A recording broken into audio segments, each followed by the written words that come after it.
And the Raiders, Roger Masella.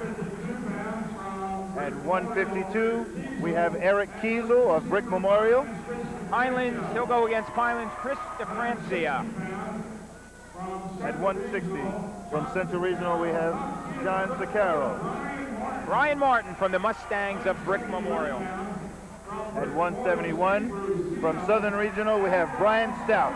And the tournament surprise so far, Steve Bruscino, freshman wrestler from Brick Memorial. 11-seater. Okay, at 189, we have Bill Coates, top seed from Central Regional. And he'll go against senior Mustang Gary Clawson. And at heavyweight, we have John Lombardo from Southern Regional. And Jimmy Dietlmeier from Toms River North, junior wrestler. Here's tonight's bouts. All of them should be very well contested tonight. I look for some interesting and close bouts tonight.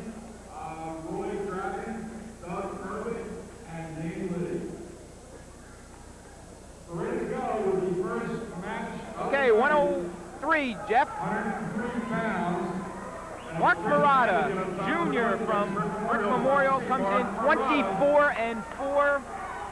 And I think the most amazing thing about Mark, Jeff, is that he has lost to no one in the Shore area. All of his matches have been outside the area. Mark Murata is a very, very tough wrestler. Chris Madigan is one of my favorite kids in the tournament. He's a very tough and physical kid. How do you think our crowd stacks up in comparison to other years, guys? I think we have a very solid crowd this year. I think it's maybe a little less than it was last year, but there is a very solid crowd tonight. Right, the true wrestling fans are here, Ken. We have the year of the no-names this year, kind of like an uneventful tournament, but certainly talking to Jerry Tabashino, he thinks we have some state champion candidates here. Well, what we have is more so than just no-names. We have some young wrestlers that have come into their own through a lot of hard work during the summer, and it's really showing off tonight. Right, one of them is Mark Murata right here, junior wrestler with little varsity experience coming into this year's junior campaign, and done an outstanding job with 24 victories as a junior. Okay, we have no score with a minute left in the first period.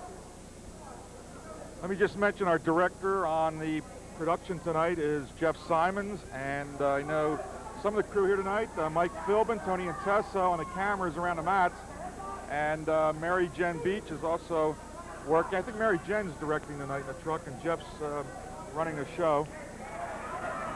I want to give the third place wrestler, Jeff, because that's very important, because that wrestler will also be going on to Red Bank next week in the regions. That's right, the top three go this year. Right now we have Chris Madigan in on a double leg, the head's caught on the inside. Okay, Brick Township's Brian Good with a 15-0 technical fall over Mark Mastro Giovanni from Lacey in the consolations. He'll be going on to Red Bank next week. Both wrestlers are tied up. Chris Madigan gets called with the stall. Murata's in on a shot, pushes Chris back, brings forth a stall. Dual meet competition earlier in the year, Murata beat Chris Madigan. So already has a victory over Madigan. Yeah, Chris indicated earlier that he's here to avenge that, and it should be a pretty eventful match. A lot of action so far. Not a lot of scoring, but a lot of action. There's Murata at the buzzer, Jeff. Chris Madigan attempts a lateral drop with a trip, and he doesn't get it, and Murata comes away with 2 points. Mike Baldi didn't like that call, and is now talking to the official. Well, he doesn't like it because he feels that there wasn't real control there, and because there wasn't in control, he didn't think the 2 points should have been, so especially there at the whistle so close. Mike Baldi's a very knowledgeable coach, and if he's arguing a point, believe me, it has some merit. The referee for this match is referee Dragon and assistant referee Urbeg. Referees have done a consistent job in this tournament so far. If I come in and I don't know what's going on, explain to the viewers, Ed, why. Right, Ken is also doubling up as the tournament announcer, so he'll be doing double duties tonight. Yeah, we'll not only hear him real loud in our echo in the background, we'll also hear him talking to us normally. Have you talked about our freshman surprise in the tournament, my friend? Well, we mentioned Steve Bruscino. We'll get more to him a little bit later, but he definitely has been the surprise of the tournament. Yeah, Mention that about that 11th seed, Jeff. Chris Bruscino coming in a tournament as a freshman, being 11th seed, makes it all the way to the finals. Now, he's had a fairly decent record, but a tentative record so far this year. But if he wins tonight, he'll be the first 11th seed wrestler ever to win a district championship in this area. And we will mention he's in against Bryon Stout, who's a returning champion. So, but just the experience he's gaining, his chance of winning right? tonight. Just the experience he's gaining is going to help him in his next 3 years of high school wrestling. Right, he had a big win in the state sectionals for Brick Memorial. Helped them win a match, I believe. Yes.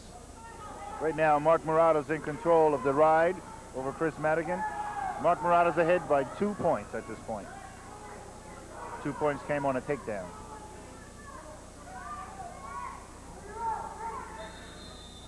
We mentioned before, Murata has not lost anybody in the shore. All of his losses have been to out-of-state opponents in the Tournament of Champions earlier in the season, and also in the state tournament. He lost to the Phillipsburg wrestler, which is no... Yeah, year in and year out, Phillipsburg has an extremely tough team. Exactly. They're not an easy team to beat. And right now, Chris Madigan scores 1 point escape. So 2-1 Murata. 40 seconds left in period 2. Chris Madigan understanding that he needs to score some points. Coming close to the end of the second period, he goes right to work. Murata's not an easy wrestler to score points on, though.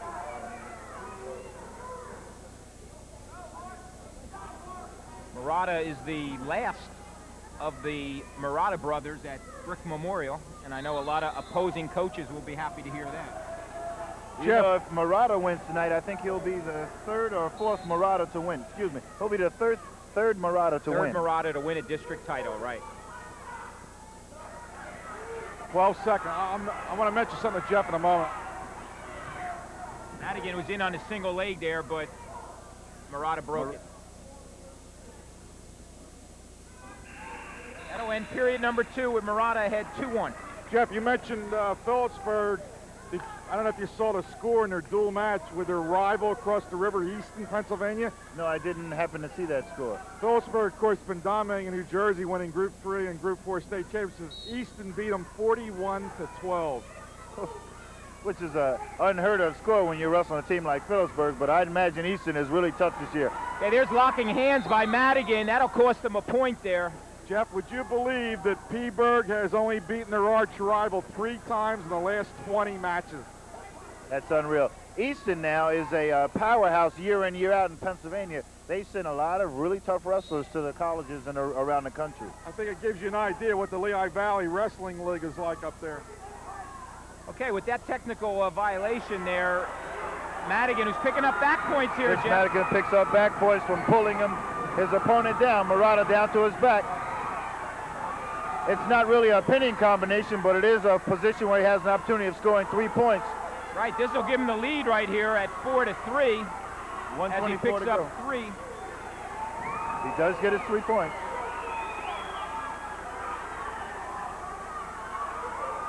Madigan's a real tight ride. He's not allowing his opponent too much space. As the wrestlers go out of bounds, the referees will bring them back to the center.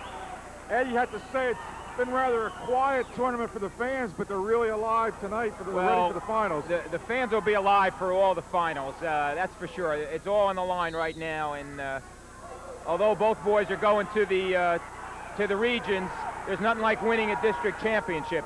Murata does a quick sit out, scores 1 point escape. That ties it up at 4. And no major injuries except for one of our officials took kind of a beating. Right, he got hit twice. He got hit twice and had the ice pack on his head for about an hour and a half. That doesn't make it a non-eventful tournament. There's been some real exciting things going on here. I even saw one mother get rather upset and attack one of the wrestlers. Okay, 28 seconds left in this third period. Madigan looking for the 2. Murata's in on the leg. No, they're off the mat. No point. point. They'll be standing. Good call there, Jeff. And we talk about the rest. We got kind of a bunch of new faces this year for the tournament, except for Danny Lee. Yeah, I was going to say, other than Dan Luda, he's the only face that I really know of all the referees. Okay, 10 seconds left. We could be looking at OT here. Murata in on a single. He's got step behind the leg, but he really doesn't have enough. Oh, there it is. Score. We're going OT in our first match of the night. This is going to be a very good match. Both wrestlers look like they're in excellent shape. Neither of them are winded right now, even though they've gone 6 tough minutes. I tell you, Chris Madigan is a little workhorse. He works nonstop. He's a very hard worker. And I know Mark Murata is also a tough kid, and he keeps himself in real good condition. So I imagine these guys are really ready to go tonight. The wrestlers will have 1 minute, Jeff, in between, and then give us the format for the overtime. Then they'll come back out and they'll wrestle 1 minute periods, 3 1-minute periods, and at the end, they'll decide if it's another tie. They'll go by criteria. Criteria points mean the number of 2 points, near falls. Then they'll go by the number of takedowns, and then after that, they'll go by the number of penalty points. Right, and then, unbelievably, if it should still be a tie, what happens? Well, at that point, then the referees are going to have to make some type of decision on their own, which is the last. They don't want to do, right? The last thing they have to do to flip a coin to decide. The last thing the referees want to do is have to decide who wins in a tie match all the way down. So, score will continue here. So it's 4-4 right now, and the points will be added on to the final 4-4 score there. Usually what they do is clear the clock and just start over as far as the points go. It's like a whole fresh new slate. Murata in on the 2 right there. There it is. He gets his 2 points for the takedown. Very good takedown. Moving forward non-stop on Murata's part. The rest will be brought back to the center. Not even anything near a stalling here in this match. Lots of action. You know, like I said, it's not a really high-scored match, but there's lots of action going on. Murata with the 6-4 lead right now. You mentioned our old buddy over here has been working the tournament with us. Right, our official scorer for the tournament, Don Musselman, who used to join us many years on Channel 8. Who is no stranger to the sport of wrestling. Murata picking up back points there, Jeff. Yeah, he scored a 2 on a tilt. I was saying about Don Musselman is no stranger to the sport of wrestling. He did coach at Toms River North for a while and is a very knowledgeable keeper over there. Coached at your old school too, yeah, Jeff, before John DeMarco. 8-4 Murata here with 5 seconds left in the first overtime period. Picking up more tilts. Murata will receive 2 more for the back point.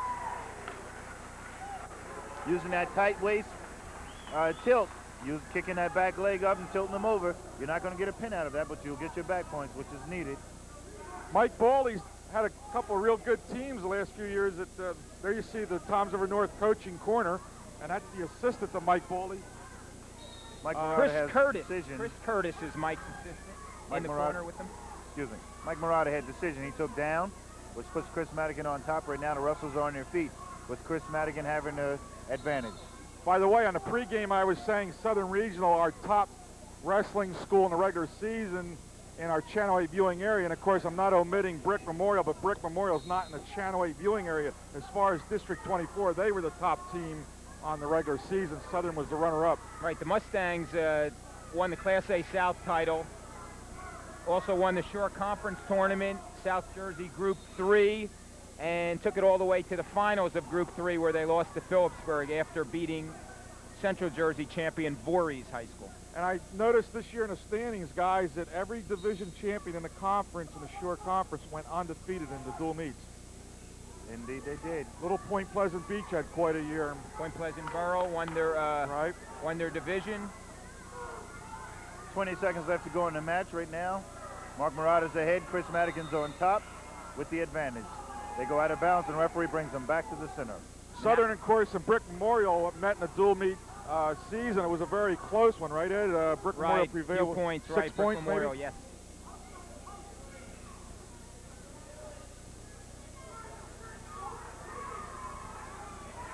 Chris Madigan's attempting to try to get some points out of this, but he's not in a very good position there.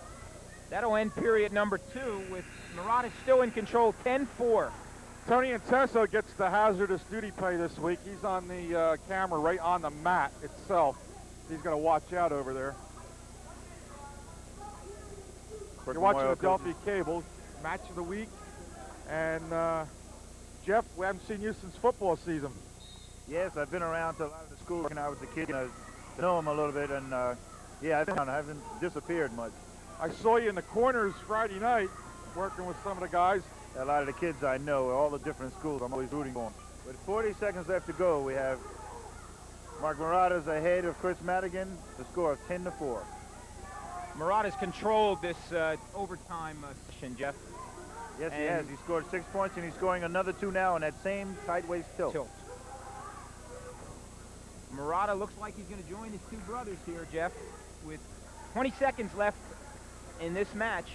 The 3rd Murata to be a district champion.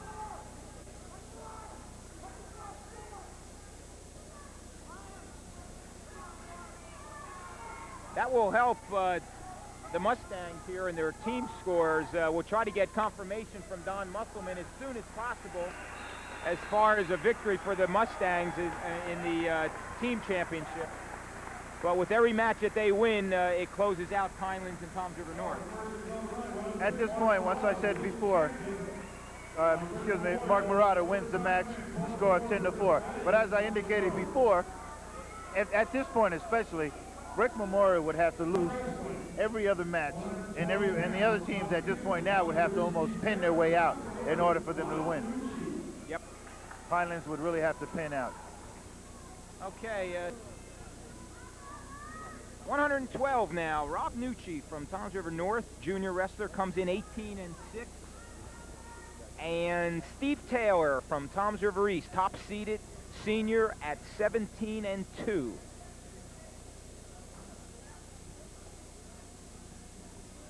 Very good matchup here. This should prove to be another interesting match.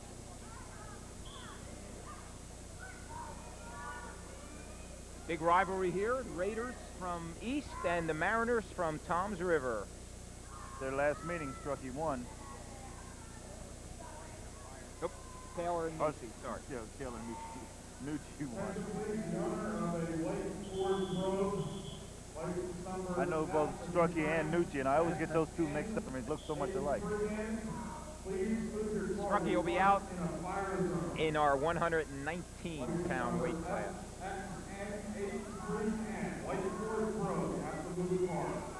Okay, Taylor. Strucki's in on his 2nd shot. Taylor's warding him off right now. Excuse me, Nucci. I'm going to have to keep looking at the name rather than at the kids.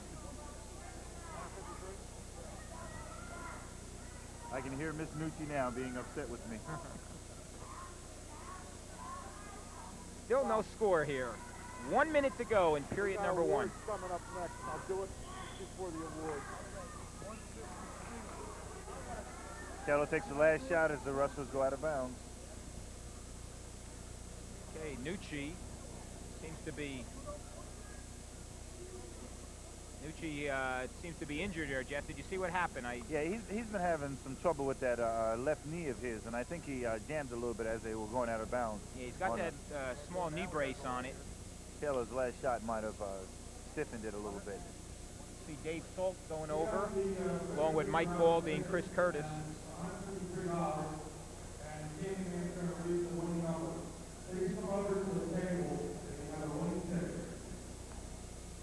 See Mike Baldi in the corner with Dave Salt from Toms River East. Russells are taking advantage of that injury time.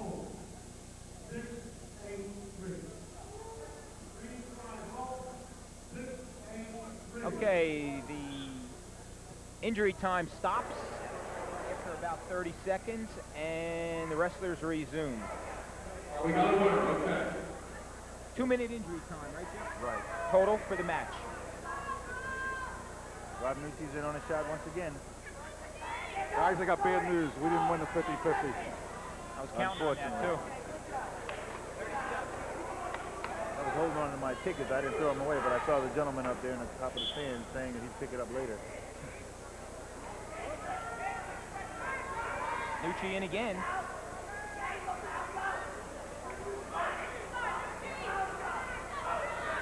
Nucci with the head and arm, attempting a swing by.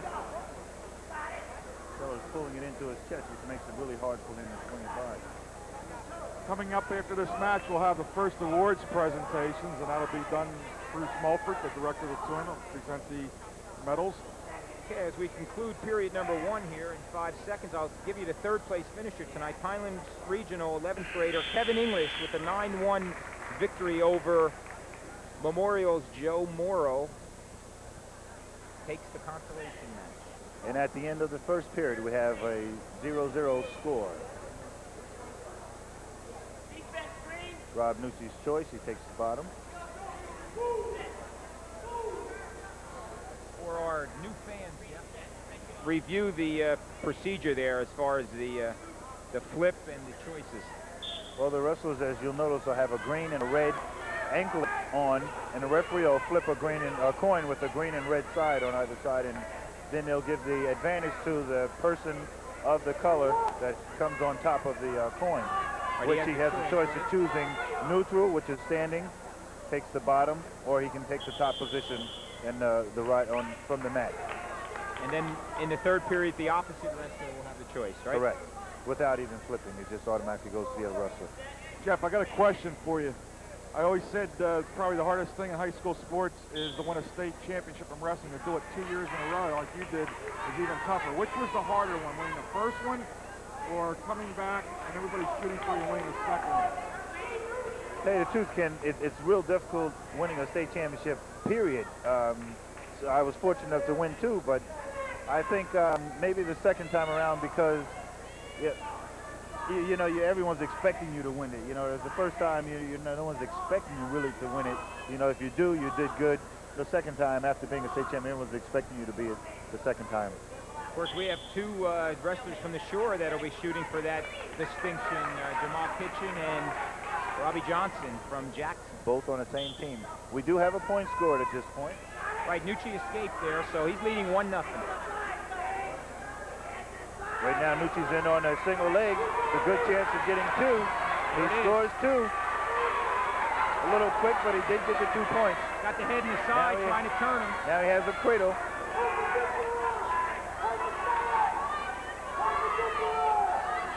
Coach Baldi telling him put the head in the side and spin behind the way you know you're supposed to. There you see the 4-level shot on our camera, right on the map.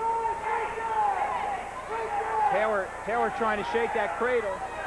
Taylor's got himself in some real good position here as far as being able to fight it, but Nucci comes around really well and gets himself in position to score some back points.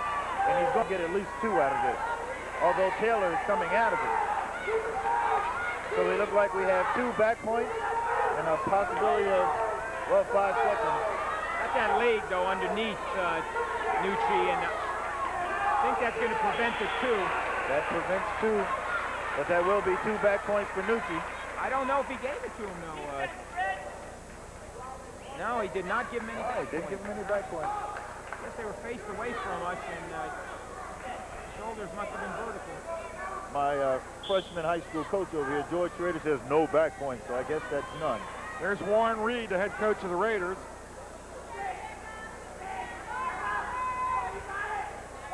Okay, Nucci in control now at the beginning of the third period. With a lead of 3-0. Taylor looking for the switch. The thing that Nucci does extremely well is he covers the body and doesn't allow a whole lot of points to be scored. Uh-oh, we got locking hands here, Jeff. There's a technical violation. That's going to cost Nucci a point. Nucci was trying to stop Taylor from getting that switch, and he locked his hands. That'll make it 3-1, Nucci. We got some bad news for our Channel 8 viewing area today. The Lacey Lions lost the Shore Conference Basketball Championship to the Lakewood Piners 80-67. So I think it's been quite a year for the Lions in basketball. They beat CBA in the semis and, of course, won their division title. Right. Ken, I was at that game today. It was a very, very good game. The first half finished up a tie score. So Lacey gave him a game then. Very much so. Out on the match, we have another locking hand. No, that was Taylor who pulled his fingers back. Oh, okay. Pulled Nucci's fingers back, so there was a unsportsmanlike conduct, right. which gives Mr. Nucci another point. How was the crowd, Jeff, over at Brick Memorial for the basketball? Tell you the truth, Ken, I don't know how the fire marshals allowed all those people to be in there. It was so crowded you would not believe. Lacey started the game off by scoring the first 6 points. Wow. Very tough game. I wanted to see the game, but I had to be here all. Okay, we have a reversal on the mat. Taylor just reversed Nucci. The score now is Taylor 3, Nucci 4. By the way, the girls division of that tournament, St. John Vianney, still #1. They stay undefeated. They beat Keyport. Keyport must have a good club, Ed. Keyport has a very good club. They're not undefeated, though, Ken. That's right. They lost the game last week. Both teams lost the game. Right. That was to a team from New York, was it? Right. St. John's was 25-1 in Audrey Gomez, quite a player. And Keyport was 24-1. Okay, 30 seconds left in this match. Taylor looking for back points, which he needs. Right now he's down 4-3. Nucci's got the leg, though, so long as he keeps his heading. Oh, he's out of bounds. Nucci did what a lot of smart wrestlers did. He was aware of where he was on the mat, and he got himself out of bounds rather than getting turned on his back. All right, he worked that circle pretty well there. Still holds a 4-3 lead. 18 seconds left to go in this match.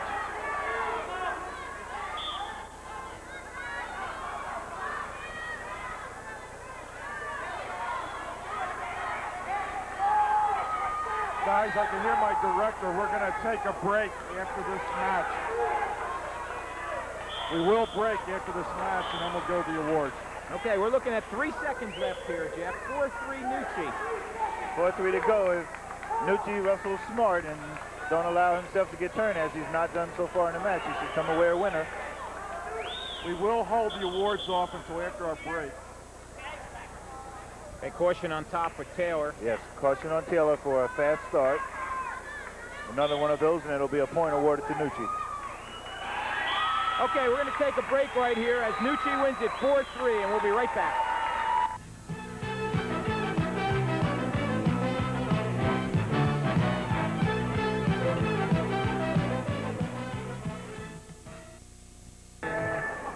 You'll see Mark Murata going up there to collect his tournament bracket sheet and medal. His medal, and becoming the third Murata to be a district champion in this area.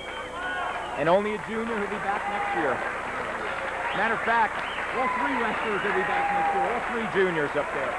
There you see a nice shot of them. Okay, on the mat we have Rob Blight of Pineland preparing himself to wrestle Frank Strucki of Tom's River North. This should be a great one, Jeff. Blight undefeated, 25-0. Strucki, defending champion, comes in 22-2. Yeah, we're going to have to give the slight edge to Blight on this one.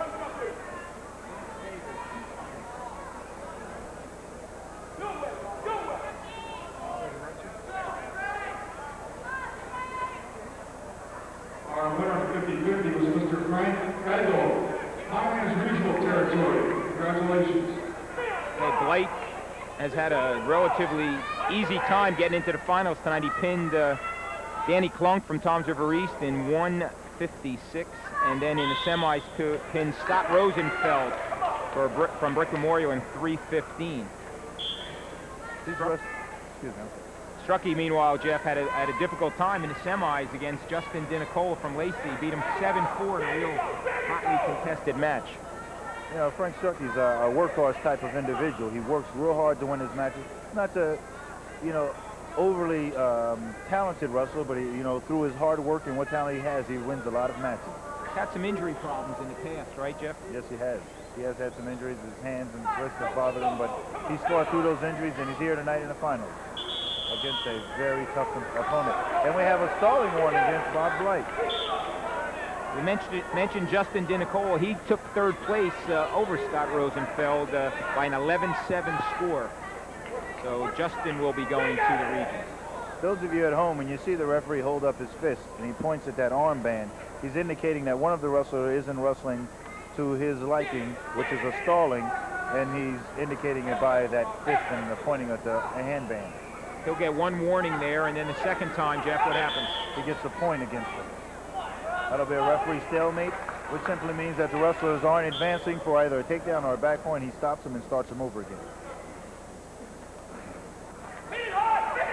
Rob Blyden on a real good shot. Strucki stops the shot. Yeah, it was nice the Candyman squeezed us into his schedule tonight to sing the anthem. He's a busy man. He's over at the basketball. Yeah, he's down at the basketball game this He went afternoon. to Georgian Court tonight, too, for the women's playoffs. Well, I know Bruce Mulford, the tournament director, was very happy that he could make it tonight. He just told us to make sure that we said that because he wanted Candyman Tom Kelleher to get his props on the air.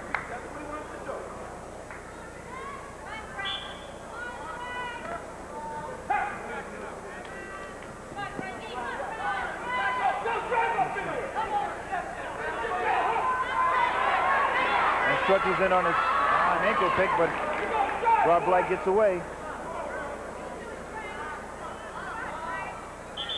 Blight wrestling very cautiously, has a lot of respect for Frank Strucki. He was a ball fire in his preliminary matches here. There's a stall for Strucki. They each have one now. Yeah, he get him with the stalling because as the whistle blew, Strucki's first step was back. I have one question, Jeff. What happened to the sprawl technique in wrestling? Well, you know, it's real difficult to do when you have a wrestler like this, and he's really quick. Blight is a very, very swift and quick wrestler, and it's hard to get away from him when he's shooting that real fast shot. You don't see it as much, to answer your question.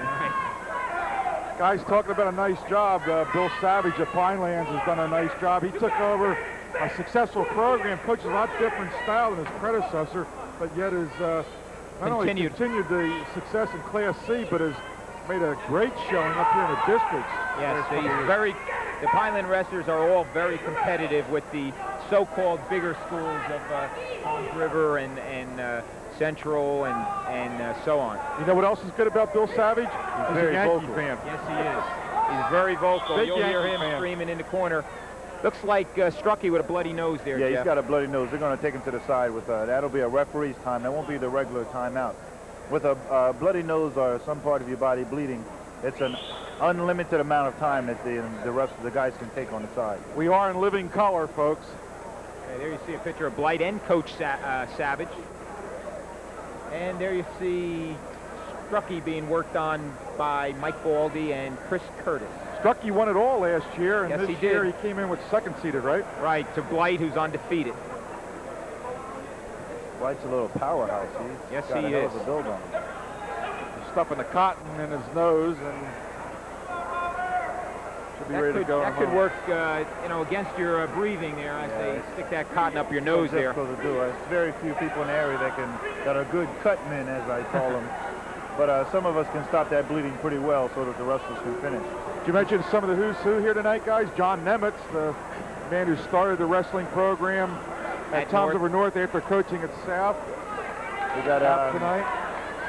What they call the fat man, Robin Left up there, who's being inducted into this new, at the Region 6 Hall of Fame, along Former with... coach of Southern. Right, along with Brick Memorial's Danny McCullough, Donnell Myers, and yours truly, Jeff Parker. Congratulations, Jeff. Thank you. I see former Southern coach Hallie Matson here tonight in the stands. Across the way. Nice job by Blight there. Yeah, he pulled Strucki back, but he didn't hold him long enough to get back points, so he just remains his control. You're watching District 24 Wrestling Championships from Toms River High School East. This is the start of the road to the Jadwin Jim Princeton University Wrestling Finals coming up in a couple weeks. Strucki attempts a reversal. Picking up some back points here. I tell you, I really have problems with that because Strucki's, and you're going to see the coach go crazy, because Strucki's in the process of reversing him. He really was at a less than more than a 90-degree angle, and he received back points against himself, which gives Rob Blight a 4-0 lead at this point. Coach Baldi wants to contest it, thinking about it, but decides not to and sits back down. Well, it's almost futile at this point because they do have two referees out there. And, exactly. You know, any arguing on his point is, you know, gone for naught. Strucki's going to have to try his darnest at this point to just turn him and get his points that way. The job of that assistant referee is to help on back points and any crucial calls during the match. He will make no calls. The referee in charge will make the calls, but the assistant referee can help. Right, he'll not actually make the calls himself, but he can tell the referee, as he's doing now, what he thinks. He can tell him if he thinks it's a stalemate, if he thinks it should be stalling calls, and sometimes that'll help influence the referee to make the right call. We have another timeout here. They check the nose of Frank Strucki again. I'm sure they'll do that quite a few times during this match. Ed, I haven't looked at the classes, and I don't know if offhand you know, but our top-seeded wrestlers this year in District 24, most of who are here tonight in the final, is it mostly a senior-dominated Well, we mentioned in the pre-match show that there are 12 11th graders, 12 seniors, and only 2 underclassmen. And Jeff mentioned that, you know, the more time they work in the wrestling room, the more time the coaches have to work with them, the more successful they are, and that's definitely been proven in this tournament this weekend. Strucki's showing a little strength there as he picks up Blight. What Strucki's trying to attempt here is, by picking him up and putting him down close to his shoulder, he's trying to open something up. And you saw he put a half in right away. He's looking for some back points, a possible tilt, anything to put some points on the scoreboard. With a minute left to go in the period, in the third period, he needs to score some points. You know, when you get two even wrestlers like this, it's not uncommon for these two guys to meet again next week in the regions, and then even possibly the following weeks in the States. You know, that's happened before. You know, speaking of the regions, this year, the wrestlers only have 4 days before they have to go out and wrestle in the region, whereas it's always been they wrestle the following week. Now this week is going to start on Wednesday. But of course, the state, as directive as they are going to wait 11 days before the wrestlers come back after the regions because of a basketball game at Jadwin Gym. We just received a stalling on Rob Blight on the mat for not enough motion. 18 seconds left. And Strucki's in the process of scoring some back points. No, not long enough. Only to 1 count. 13 seconds left to go in the match. Strucki is attempting a freestyle move here.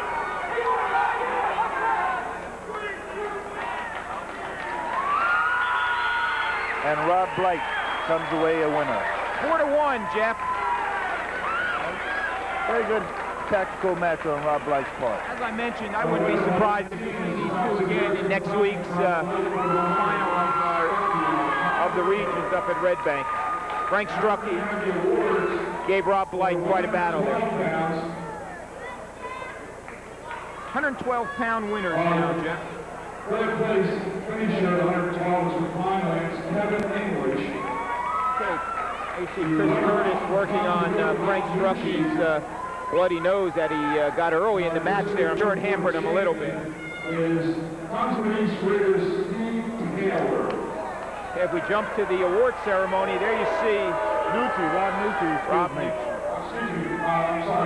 Nucci is the champion.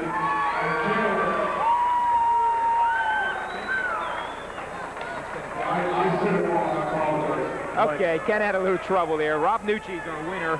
Steve Taylor is our runner-up, and Kevin English our third place winner. Nucci, champion, Taylor up, and English, third place finisher. Okay, there you see a good shot of the 3 winners. Ready to wrestle. We move up to 125. We have Jack Maggion and Regional Rob Jackson. And top seeded from Southern Region. Okay, Maggion comes in 25-0, Jeff, and Jackson 20-4. Jackson, a junior wrestler, Maggion, senior, and defending champion. Right. Jack Maggion from Maggion Southern. has the slight edge here. Maybe a little bit more than the slight edge.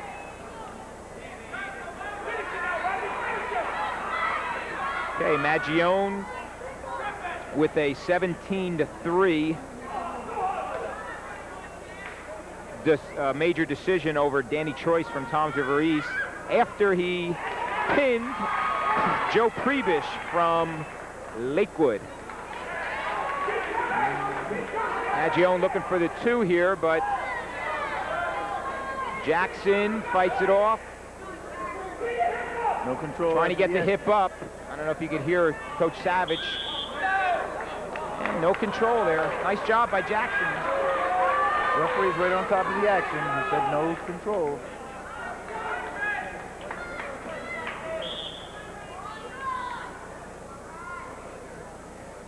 Jeff, one of the new things I noticed this year in wrestling, the rich get richer.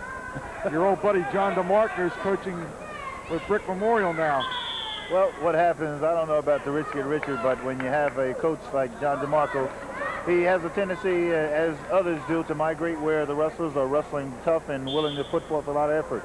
And so he's wound up at Brick Memorial. That spot opened up, Jeff, when Dan McCullough, who's a longtime assistant to Tony Caravello, went to Lacey Township to be the head coach. Right.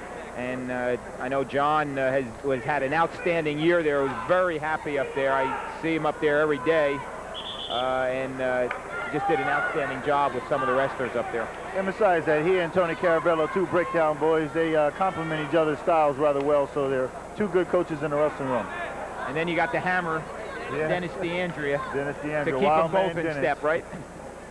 DeMarco and Caravello also both wrestled in college in Pennsylvania. DeMarco at Westchester and Caravello at Bloomsburg. We have a break in the action here. Jack Maggion seems to be hurt. His right knee is bothering him a bit. No score. 40 seconds left to go in the period. See if our director wants to break now. We have this delay, or keep going. Okay, we'll take a break right now and be right back.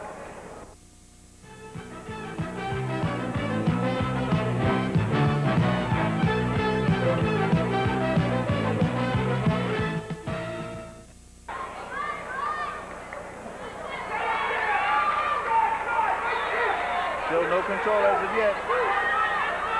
It's like Jackson's trying to get 2.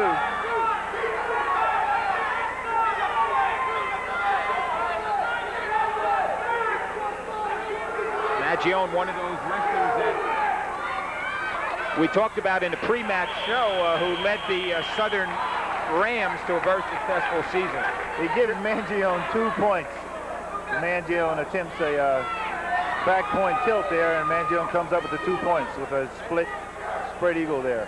Southern coach Jerry Tabacino on our pre-match show said that he was a little disappointed that he didn't have more in the finals, but he's certainly counting on Stout Maggion now to carry the Southern banner. Right, one of his other top-seeded wrestlers, Eddie Braunsdorf, was upset in the semifinals, and also Bill Tirado at 152 pounds was upset by Eric Kiesel from Brick Memorial in the semis. Southern had a good host of athletes, they're very physical, very tough wrestlers. A bunch of the football players are wrestling. Right, he has John Lombardo at heavyweight and also Brian Stout at 71. So he had 3 in the finals. And as well as Delpino. What's the name? I'll have to come back and get that name. Well, Lombardo was a Channel 8 All-Star football selection. He's one tough football player, and he's tough on that mat. He's coming up heavyweight tonight with a 20 wins, 1 loss, and 1 tie record. John Lombardo, the Southern.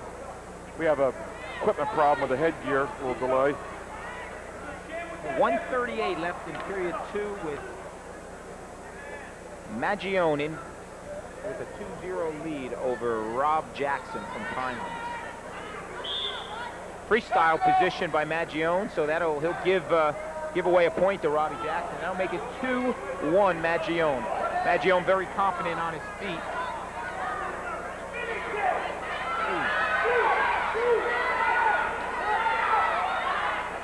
See a nice shot by our handheld camera right there.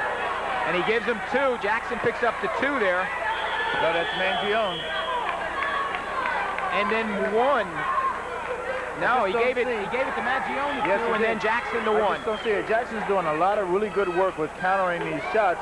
Same move, wasn't it, Jeff? Yeah, same basic move, but he's, I don't know, Maggion's coming up with points. You know, it's a lot of question over there on Southern's bench.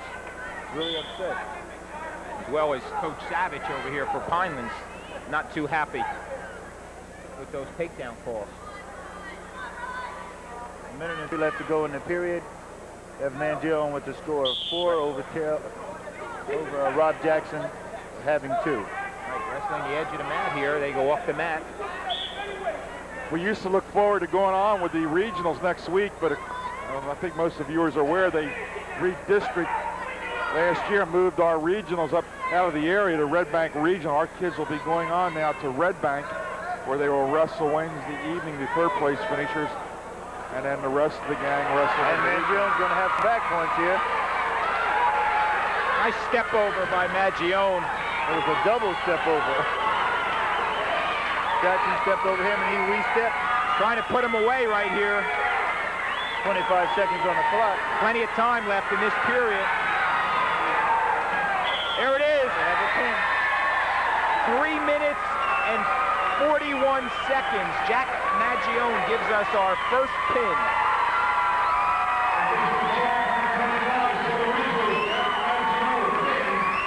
That ended kind of quick. Well, he was awful flat, though. It's really hard on Jackson because he's a real tough wrestler and he worked real hard in the match. And things just weren't going his way. We'll do the awards presentation. Then we'll have at 1:30, Wayne Feldman of Bricktown versus Eric Paul of Brick Memorial. The 119, our 3rd place finisher from Lacey's Lions, Justin Dinacola. Runner-up at 119 times the winner. Justin Dinacola from Lacey, 3rd place winner. Frank Strucki from North, jogging over to accept his 2nd place medal, and Robbie Blight from Pinelands Regional now goes into the regions 26-0 and undefeated. That is Bruce Mulford. Billy Clunk, the assistant from Tangerine, just handed him to Bruce. He was waving to me like he wanted my attention. He was going to do the awards. I guess he just wanted to get going with it. Well, Bruce, got dressed up tonight, so he feels that he has to give out those awards. As I just told you who was wrestling on the match, we're going to have a match between Feldman and Paul. The matchup during the year, they wrestled 3 times, and the 3 times they wrestled, it was 3 ties.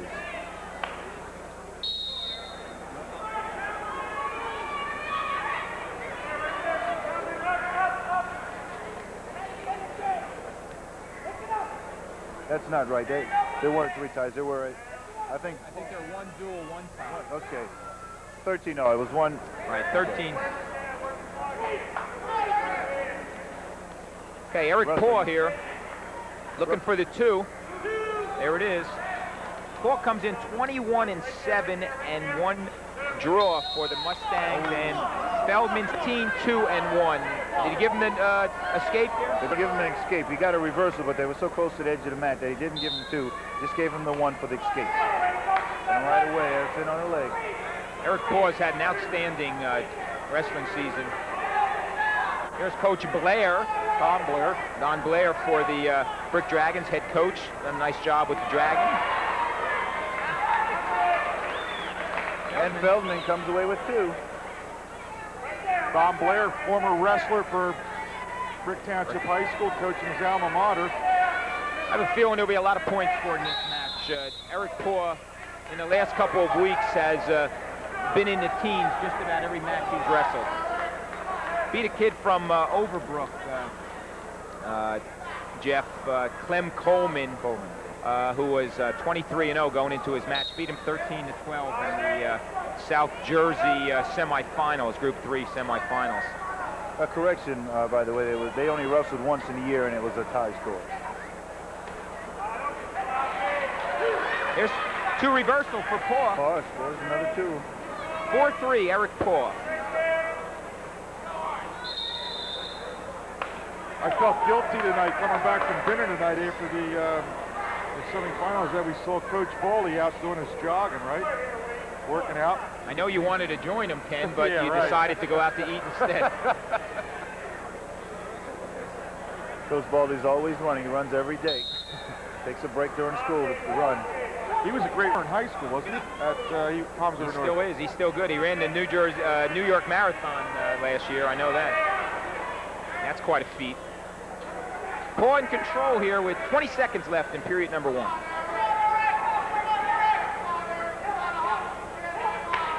Paul looking for the tilts. back points. He's not going to get any because the wrestler's shoulders were out of bounds. Referee will break them and start them back in the center. Eric, also one of my football players up at Brick Memorial this year. One of our out linebackers, looking for a big year for him next year. For you viewers, Ed Sarluca is the assistant coach of the Brick Memorial Mustangs, qualified for the playoffs in South Jersey Group 4-3 for the first time in the history, second time they were in it. Last year. First year there, right? Right. Yep. But they got their first victory ever. First victory over Toms River South. In a game on Channel 8. I'll say that softly. In a game on Channel 8. Right. Wayne Feldman gets the decision. He takes the top. And you also got your first victory ever over the Brick Township Green Dragons on the Thanksgiving game. Thanksgiving Day game, There was one tie before that. Yes. Unfortunately, we didn't come away with the championship. We lost to a real good Overbrook team, 21-19. But also beat Lacey. Eric Parr reverses, scores 2 points. Okay, that makes it 6-3 Paul. By the way, where's your running back going to go? Is he going to play college football? The kid that... well, he's looking at a few schools. Trying to think of his name. DeVivi. Right, Mike DeVivi. Mike DeVivi. Real tough kid. Right, he had an outstanding year with over 1,300 yards rushing. He was our Channel 8 player of the game down at Southern Regional when the Mustangs won the night game down there. Referee breaks the action. Wrestler's out of bounds. He starts him back in the center. Okay, let's get back to wrestling. We got a full house here at High School East, and we're enjoying the finals here of District 24. Eric Parr still with the advantage. He'll start on top. 6-3 Paul. There's Coach Blair in the white shirt of the Brick Green Dragons, the head coach. There's some tilt points right there. They'll get at least 2 out of this. And it looks like he's getting his 3. He's got his 3 counted out now. He'll be awarded those points, Jeff, when? Once the referee counts count of 3, you'll see his arm go out for 3. Then he'll get 3 points. If it only goes twice, he'll only get 2. Now he does have an opportunity of scoring another back tilt here. He must break that hold though first, right? Well, he has to break the hold, or he has to go back to a neutral position. Excuse me, he has to count 5 to get through. Official word from one of our assistant referees here. Even I make a mistake every now and then, I know. Jeff didn't worry too much about back points. He was usually pinning most of the time. By the way, he showed Don Blair on the screen there a moment ago, the head coach of the wrestling program, but he was also a great defensive back in football for Warren Wolf's Green Dragons on a Class A South championship team in 1975. I played against him there for a while. He was a very tough guy. Very good player. Good wrestler, too. 9-3, Eric Paw, with 20 seconds left in period number 2. There's an escape for Feldman. Jeff, when you were winning your state championships, I believe your regional district was Cherry Hill East. Cherry Hill East. Right. Region 7. Region 7. I remember going down there quite a few number of times. It was nice, too, wrestling under the one single spotlight with all the other lights in the gym out. That's the way Phillipsburg runs their districts. They turn the lights out for the one mat. Center mat breaking the action. 9-4, Eric Paw. See, adjust his headgear there. Eric Paw took his headgear off. As Coach DeMarco tells him, the match is not over. Put it back on, son. This tournament has been very well officiated. We've had no real heated arguments, Ed, did I? No, not really. A couple of disagreements, but nothing. You're always going to have a few disagreements, you know, in some close calls, but really no major arguments, which is good. Eric looking for tilt points now. Got to break that 90-degree angle to score. Feldman's got to score and got to score quick here as we go into 1:30 left in this period.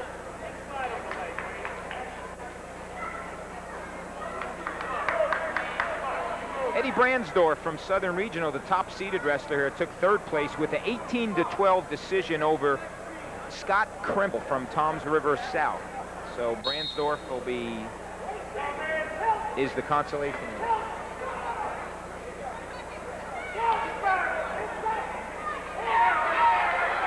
And there's Feldman with the reversal. He really doesn't have control. There's back points. Could tie it up. This is what I mean when I say he didn't really have control. He only got 2. And then the reversal. That's the course. So it should be 11-8. Ken, is it? 11-8. Right. 1 minute to go.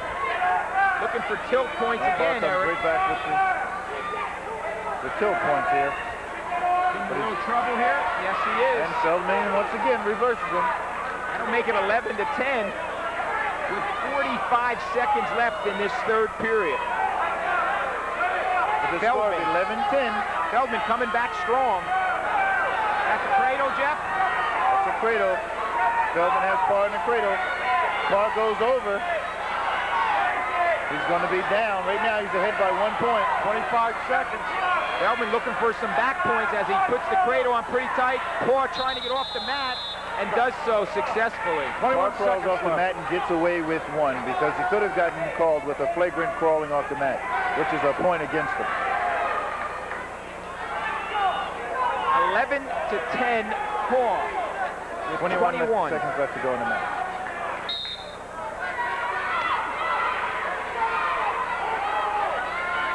Parr looking to get out, which might be the best thing for Feldman right here. 10 seconds. Watch that arm there. See a good shot of that Parr's arm being chicken wing. Stop it with 2 seconds. I think it was a chicken wing. No, potentially dangerous chicken wing, but I don't know how the referee allowed him to go all the way around in a circle with that arm in the air. That was rather dangerous. We had a pretty good shot of that with our handheld camera there. And even John DeMarco, who can't see that. that'll do it for Eric Parr. 11-10. Parr becomes the second Mustang to win a championship. 11-10 decision for Eric Parr. Eric Memorial, number 8, Feldman Red. Donnie Blair is contesting something here. Jeff, could you have any idea what it could be about? Probably with all the action going on in the mat. A lot of times, you know, the referee throwing the fingers in the air indicating the score, they don't always write down the correct score, and he wants to probably check it. I think we followed it pretty closely, and there it is, 11-10. Eric Parr gets his hand raised by referee Dragon. 125. Poor Eric Parr, he had to go to the side and have Coach DeAndre give him a kiss. So sorry for that kid. Jason Antonelli picks up his third place medal. Rob Jackson from Pinelands, the runner-up, and Jack Maggion from Southern Regional steps up on the top spot. Bruce Mulford, tournament director, presenting the bracket sheet. Bracket sheet's a pretty nice award, right, Jeff? Something the wrestler will have forever hanging on his wall. It's nice to have. You know who you wrestled and what the scores were and what you had to do to get to that point. See a pretty good shot of it right there, the bracket sheet that Jack Maggion. Okay, coming up at 1:35, we have Bob Hart of Pineland versus Marcus Reidhammer. From Toms River North. Reidhammer comes in 15-7-2, the number 2 seed, and Hart, the top-seeded wrestler at 22-1, 12th grader from Pineland. Last year, Mike Reidhammer was a district champion at 171. His brother Marcus, yes. Marcus trying to duplicate that junior wrestler for the Mariners. While there's a break, I'll give you the quick rundown on last year's champions. At 103 was Frank Murrow from Bricktown. 112 was Frank Strucki, Toms River North. There was Jay Maggion from East. Vinny Santinello from Maggion. Excuse me, from Southern. Vinny Santinello of Brick Memorial 125. And we'll come back there. We have a break in the action on the mat, potentially dangerous. 1 2-point takedown by Reidhammer. By the way, guys, We were mentioning Don Musselman, our old commentator on Channel 8 Wrestling here. I think we should, for the baseball fans, announce son Jeff has a new baseball team. Right, Cleveland Indians is out in Tucson right now in spring training and has a good shot at making the club as a left-handed, hopefully a starter. Or possibly middle-inning relief. Right. So good luck to Jeff. Potentially dangerous right there. Okay, at 135 last year was Catalano of East. And at 140 we had John Stout of Pinelands, and we had Bryon Stout of Pinelands at 145. We had Jay Scott of Brick Memorial. Jody. We have 1 point escape on the mat for Hart. Memorial. Hart from Pinelands. So it's Reidhammer in control, 2-1. Reidhammer came very close to scoring another 2 points. After our semifinal round today, it was like a green and gold tournament. The two top teams sharing the same colors, Brick Memorial and Pinelands. Green and gold. Okay, at 160 we had Brick Memorial, Mike Reidhammer at 171 of Towns of the North, Vinny Della Cardillo of Brick Memorial, and at heavyweight we had Paul Rich of Towns of the North. Vinny Della Cardillo, you're familiar with him, right? Vinny. Vinny, he's Right. a football player. Hey, we got Rob Hart right there, picking up some back points. As Marcus Reidhammer on his back right now. He's going to get at least 3 out of this. 6 seconds left to go on the clock. Okay, Reidhammer is going to fight it off, but Hart picks up 3. That'll make it 6-2 at the end of 1 period. All right, Vinny went on to Trenton State, Ken, and had a very successful football season up there. He's not wrestling, however, up there. Wrestling coach tried to talk him into coming out for the team up there. Trenton has a very successful wrestling team, but Vinny's sticking to football, weighs about 235 pounds right now of solid muscle, so... and he looks very good at that weight. He's an extremely strong after kid. he cut down last year to 189. 2 points reversal on the mat. Okay, Hart 8-2 over Reidhammer. Vinny Santinello went on to Lock Haven, where I think he's redshirted, right? Yes, he's along with he's here tonight. With Scotty Goodale from Jackson, who also redshirted at Lock Haven. Scott Goodale is one hell of a golf player. I saw him this summer. He was on his way to a golf tournament. He told me he was an all-state golfer or very highly ranked in the states in golf. Sister is also a pretty good basketball player for Jackson.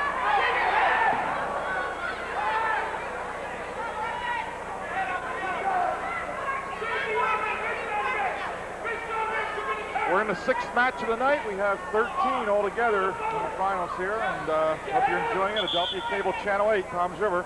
This is 24 wrestling finals. Toms River South's Kevin Gibson took 3rd place with a pin over Billy Jacobs from Brick Memorial in 149 of the consolation. So sophomore wrestler from Toms River South, Kevin Gibson, will be going on and get some regional experience.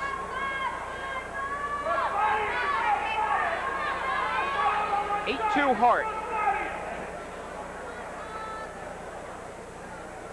Reidhammer was ahead in this match until that reversal. Now it seems that Bob Hart is taking control of the mat and is ahead 8-2.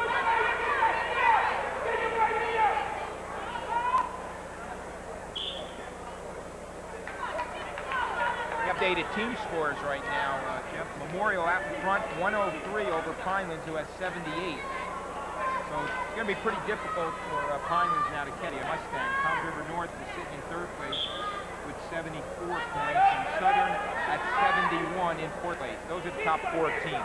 There will be a press award they do every year that will have that man on the post-match show, and the Coach of the Year award.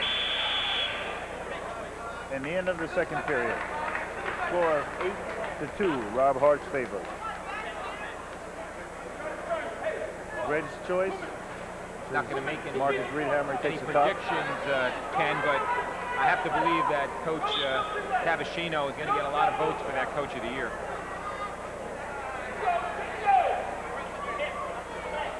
You know, the area coach has respected what he's done with the Southern Regional program.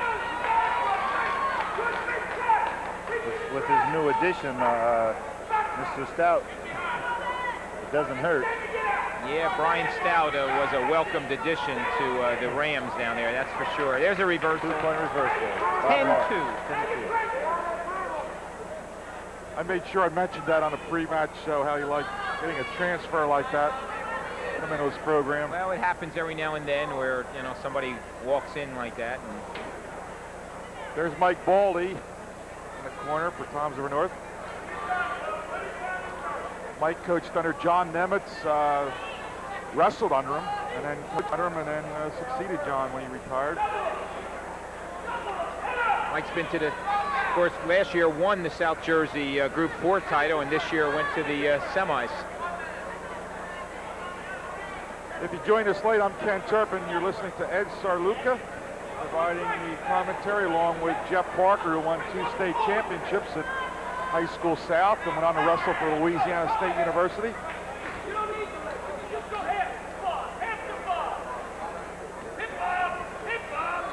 By the way, Jeff, your Tigers got beat over at Duke. I watched that game, basketball. Yeah, but they're going to surprise a lot of people this year. Shaquille O'Neal. That's right. They said they're going to the Final Four. Well, they got the best center in the country, probably.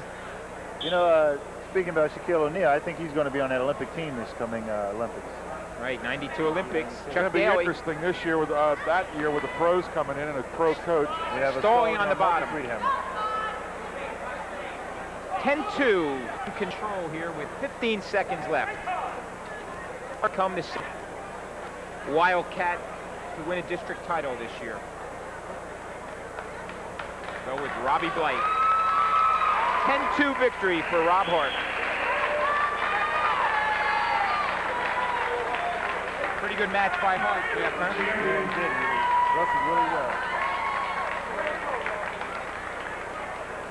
130 pounds.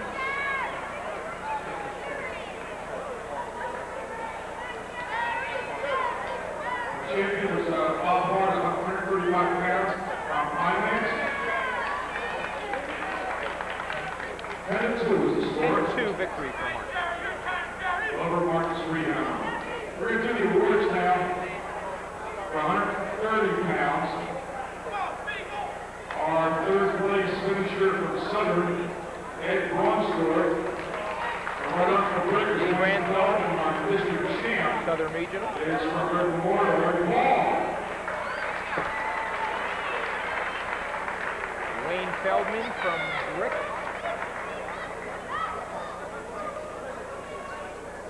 And Eric Poa from Brick Memorial.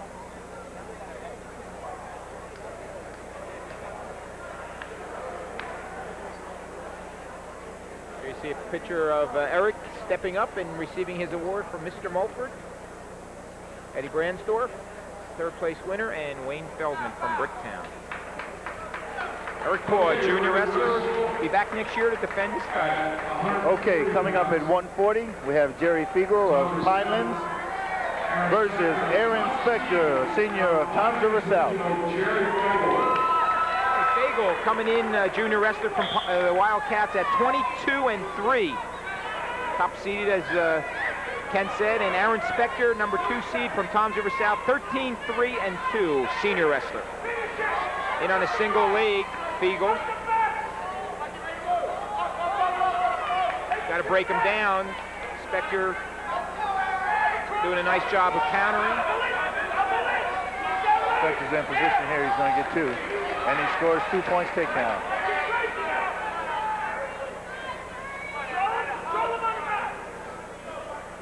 Wrestler on top now. Fiegel must work for a pin at all times.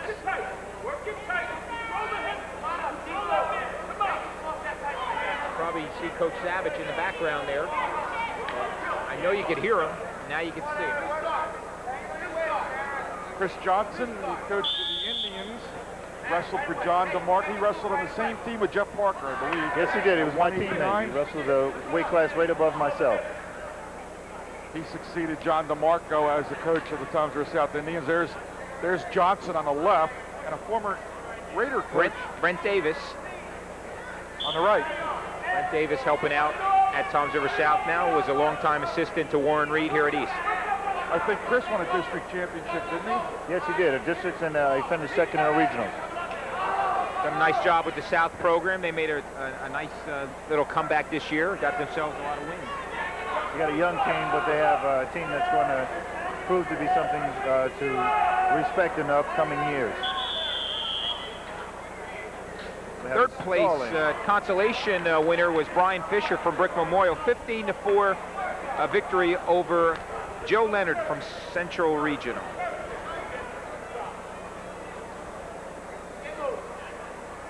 Spector beat Fisher in the semis 8-5 earlier this afternoon. And Fiegel won a 13-10 decision over Leonard. Exciting match. Spector comes right up. Almost had a reversal. Still in control, Fiegel. There's the escape. Spector scores 1, escapes. Score now 2-1. Fiegel's favor.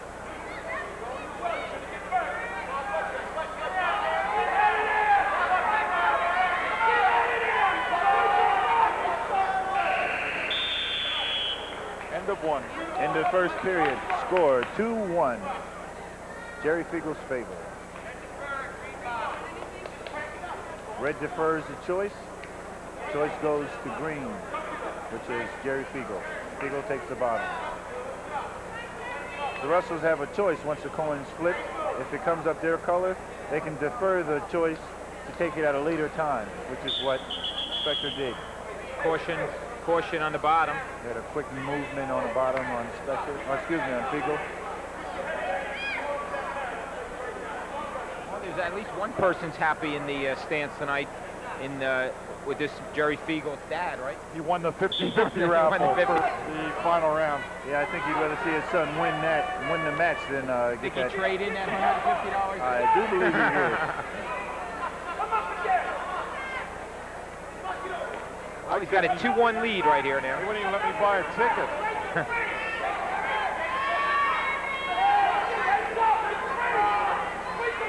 There's the escape. And Jerry Fiegel scores 1 escape. Spector right in right away as the head and the arm.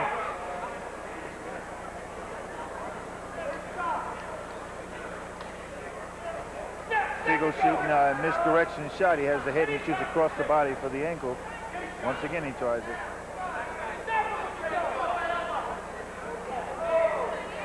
In on a single leg. Fiegel, Coach Savage yelling to finish it. When you hear Coach Savage yell, finish it, Jeff, what's he want him to do on that single leg? Fiegel is shooting in real deep on the shot. He wants him to, if he gets in on the leg, he wants to complete the shot and get a 2-point takedown. Pulling it in? Yes, he wants him to pull it in and go behind, but it's a lot easier said. Then When you're sitting on the side, it's always easier to say, do it, do it, do it. 50 seconds left in this second. Nice. Fiegel has a great single leg shot, as you just indicated. There's vocal Bill Savage, you saw on the screen there. Very vocal throughout the evening. Got to get that head out now and he pick up the 2.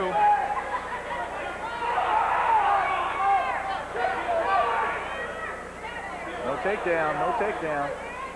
Which is really hard on Fiegel because he did all the work there. He had his guy with his hips on the mat. He just didn't get real control. 20 seconds left. Period number 2. Fiegel still ahead by 2 points.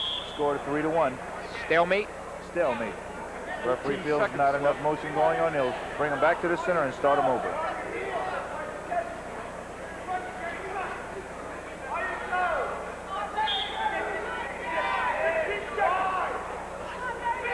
Fiegel once again on a very deep shot.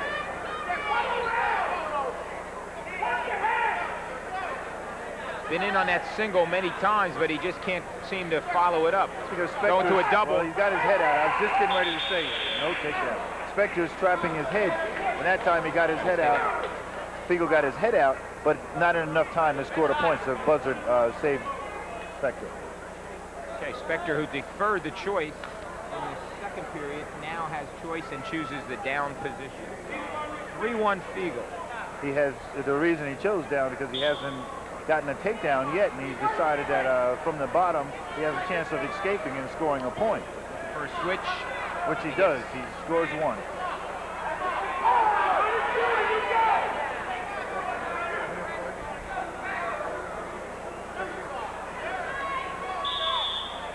Russians go out of bounds. Okay, it tightens it up a little bit. 3-2 Fiegel.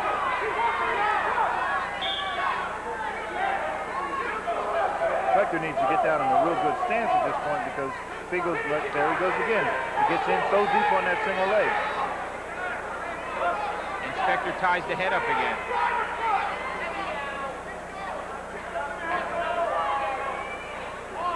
.120 left in this third period.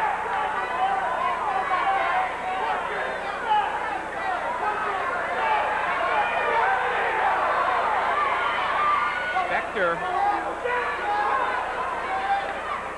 Ooh, nice counter by Fiegel.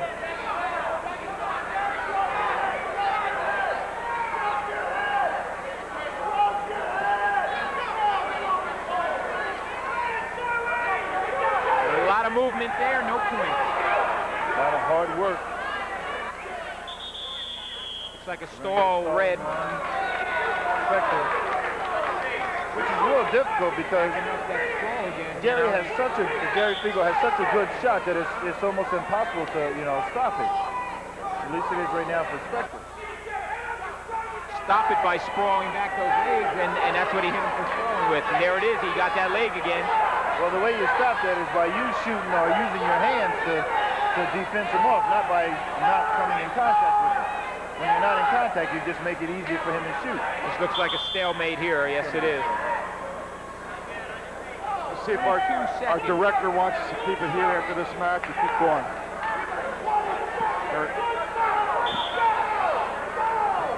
Again, that's about the 10th time, Jeff. Fiegel's been in there 6 good shots. He hasn't finished any of them, in fact. Nope. Potentially dangerous. Oh. We have an illegal headlight. We have illegal scissoring of the head with the legs. They'll make it 4-2 Fiegel. 6 seconds.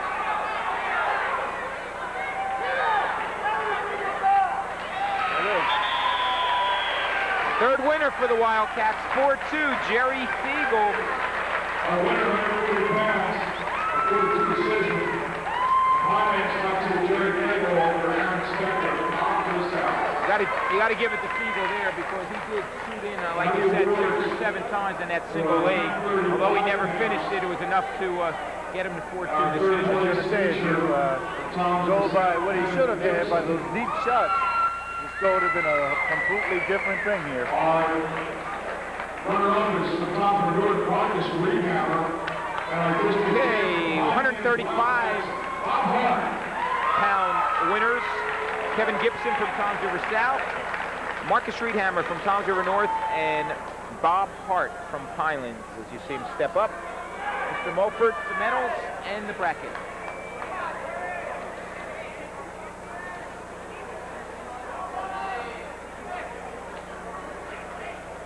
Okay, on the mat at 145. We have Matt Mulligan of Brick Memorial. And we also have Roger Tom's Reed. Is it true, Jeff, that when you were in high school that Coach DeMarco was just a little tougher than he is now, wasn't he? I used to beat Coach DeMarco up on a daily basis when I was in high school from my freshman year on. I've heard that. Just joking.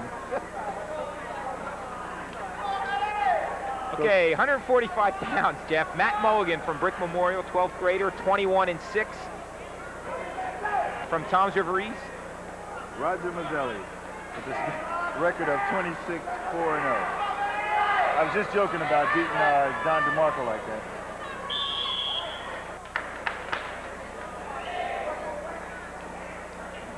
$15-4, I think Roger is. Right? 15-4. Right. Don DeMarco's sitting real close to the table over here, agitating the announcers. Dropping bubble gum in Jeff's soda. A third place winner here, Jason Honecker from Central Regional 7-4 winner over Dan Kwapinski from Southern. John DeMarco likes that assistant coach's role. No pressure, just has some fun, shows up, coaches, has fun, goes home. Don't believe it, don't believe it. He still has pressure. He knows if he goes over there and the guy doesn't win there, everybody's going to be looking at him saying, oh, that's why the kids haven't won, because DeMarco came along. Caravella and DeAndrea, complete opposites in the corner you saw on your screen. And in the other corner, the outgoing one. In the other corner, Warren Reed and John Orlowski. Reed on the left with his familiar looking for two. He gets 2 points. Takedown. Mulligan.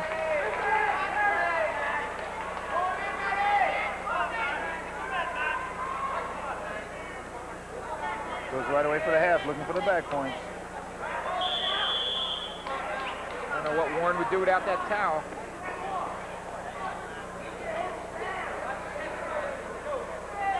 .27 seconds left in the period. I tell you, Don Musselman's really busy over there with writing those scores up. That's a hard job. You make one little mistake. And you got a lot of coaches breathing down your neck. A lot of correcting to do. Team score was very close throughout last night and early this morning until Brick Memorial made a little run. Tom Zerice, Roger Masella scores 1 point escape. 2-1 Mulligan.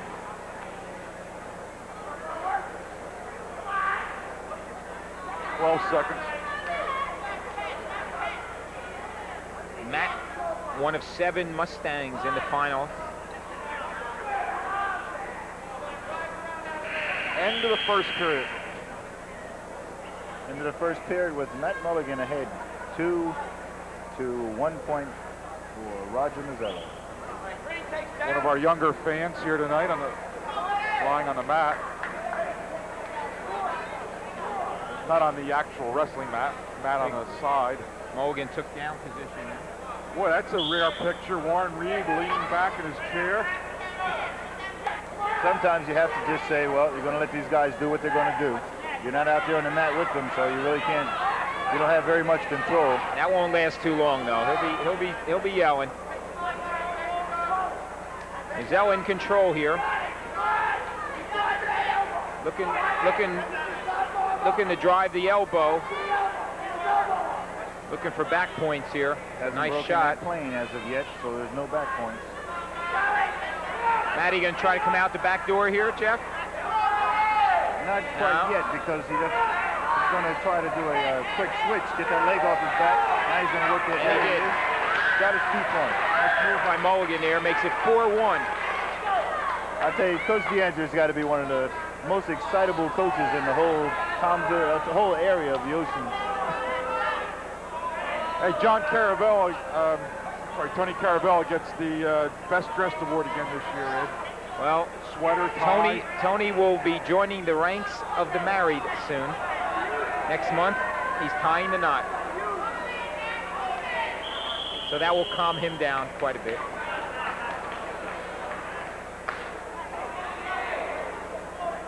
Kind of a lull here, very quiet. It's almost as if the fans expect the Brick Memorial kids to win. Yep. There you see some of the fans. 46 seconds left to go in the second period. Matt Mulligan ahead 4-1.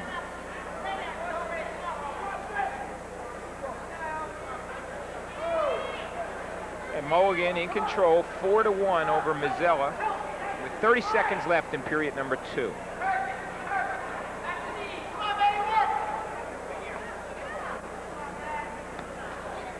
Looking for the escape. They're talking about it. Won't get it that time. He still had control when they went out of bounds.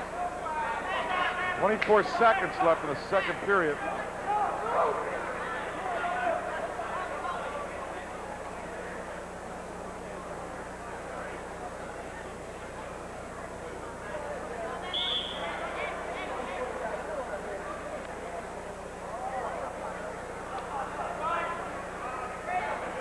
Looking for the cradle, Mulligan.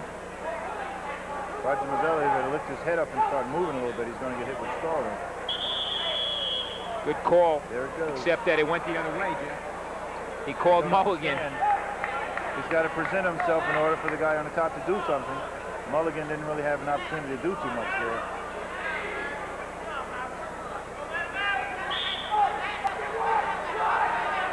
Masella looking to score at the end of the second period here. 2 seconds left. So far we've had, what, 1 pin, guys, right? Maggion? Maggion, right. We've had 3 winners. Pinelands, Wildcats have had 3 winners. Mustangs have had 2. Caution. It'll go against Roger Masella. Quick motion on the bottom.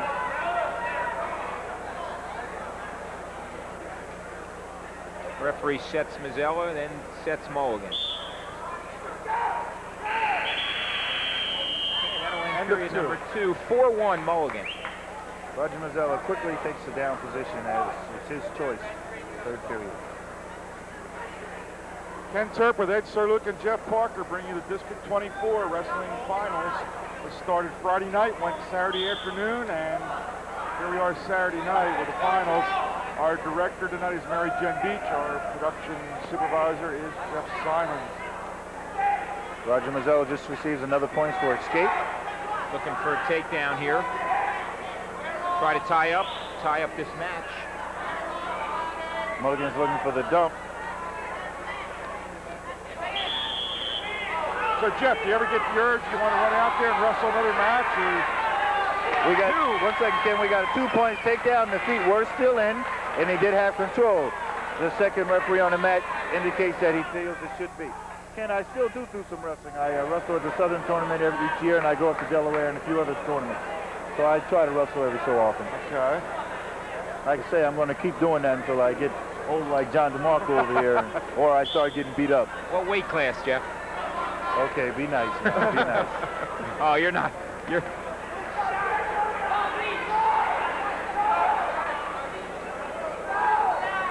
We have a 1-point escape. Masella got the escape, so it's 6-3 Mulligan. You know, Jeff 20. Jeff Parker also does some cooking. He has those fancy dinners for the holidays with 100 guests at his house for that my Creole cuisine. jambalaya and that Louisiana cooking. Cajun food? Yep. Cajun food. I'm waiting for Jeff to put on some pounds there. Ken, if I put on any more, I'll be looking like my nephew Darnell Myers. 1 minute left in this third period. Mulligan goes behind for the 2. That makes it 8-3. I want to say it was a quick spin behind, but it was a spin behind.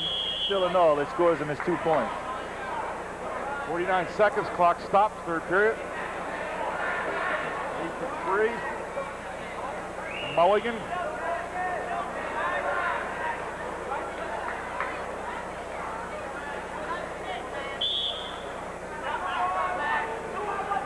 Kind of methodical. Matt had an excellent tournament in the Group 3 states, Jeff. He beat the kid from Voorhees and also beat the kid from Philbin. 2 real wrestling powers up north.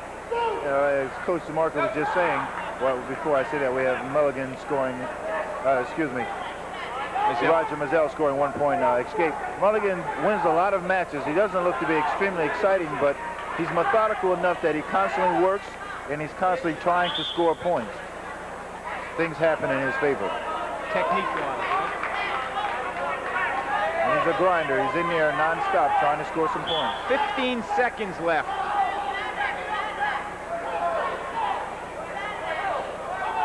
Mulligan will be the 3rd Mustang champion of the night. So that's on the match. This one is over, folks. That'll do it. 8-4, Matt Mulligan.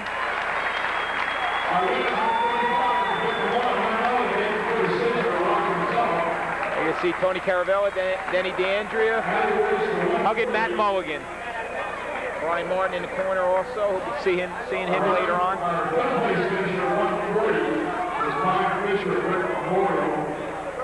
And the runner-up was Thomas Southbound Inspector, and our District 24 champ, Pinelands Jerry Fegal. Okay, 140-pound winners. Brian Fisher from Memorial. Stepping up, Aaron Spector from Toms River South, the runner-up, 2nd place, and also Jerry Fagel, Pinelands winner. at 140. 4-2 winner over Aaron Spector. There you see the three wrestlers. Flash bulbs popping. And we're ready to go to 152. Second seeded for Finelands Regional, Christy Francia. Okay, at 152, we have second seeded Christy Francia of Finelands, and number 1 seed, excuse me, Number 4 seeded Eric Kiesel of Brick Memorial. One of our few spots with an upset. Right, Kiesel pinned Bill Tirado, top seeded, in 50 seconds in the semi, Jeff, this afternoon. Caught him, on his back, and put him away pretty quick. Here's the battle of the green and gold again, Pinelands against Brick Memorial. Well, this will break the tie because we have 3 winners for the Wildcats, 3 for the Mustangs, so this will break it. One of them is going to have 4 champions. Those uniforms might look alike to you, but Pinelands has the gold stripe down the side. DeFrancia had a very tough quarterfinal bout with Drew Huffnagel, a 5-3 victory from Huffnagel from Central Regional. And then in the semis, he beat Rich Mahee from Monsignor Donovan 9-4. Mahee. Transfer from Jackson Township, right? Pretty good football player, too. Fullback, right? Yep. Looks we have a dancing match as in far. Kiesel in on a single. A very deep single, I might add.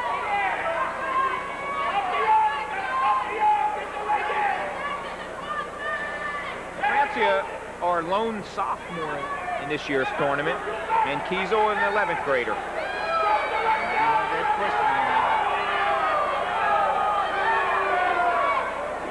No 2 yet. No 2, no real control. The referee Dragon. Stalemate. Start them back on their feet.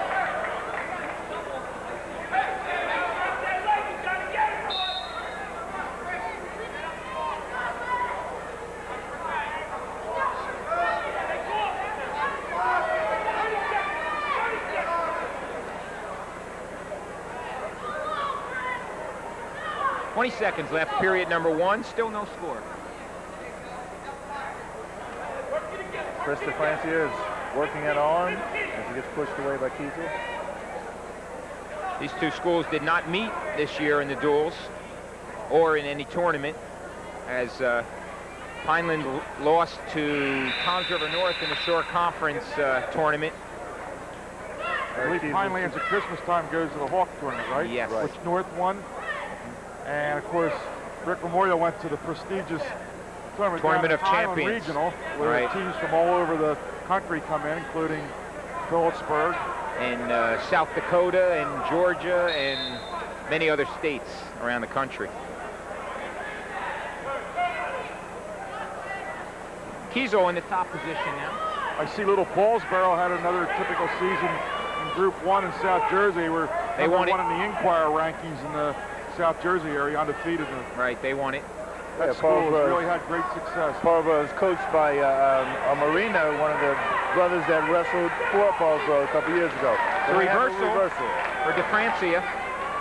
Paulsboro won Group 1. I believe Delcia won Group 2. They were second in the Inquirer ratings, and Phillipsburg, third. Phillipsburg won Group 3, and Highlands won Group 4. I believe Phillipsburg's still the #1 rated team in New Jersey. Yes. Should be #1, and I'm pretty sure Brick Memorial will probably be in the top 5 in the final rankings with their fine showing in the against Voorhees and Phillipsburg. Wrestlers go out of bounds. They were brought back to the center. 2-0 DeFrancia. Of all the teams Caravel has had, he said this is his most pleasant surprise.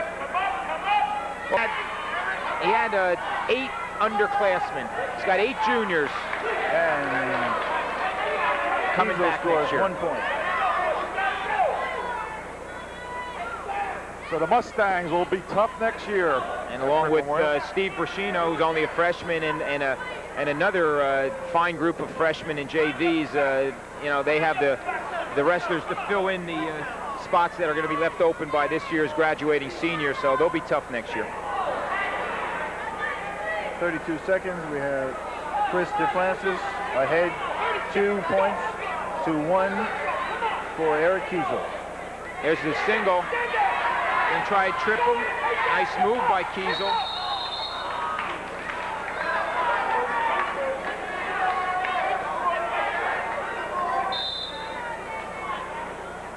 "15 seconds left, period number 2.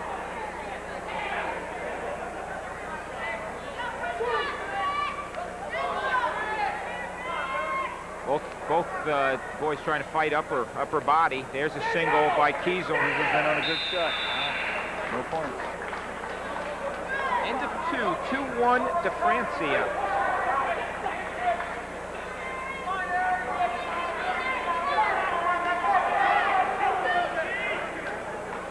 Low-scoring match.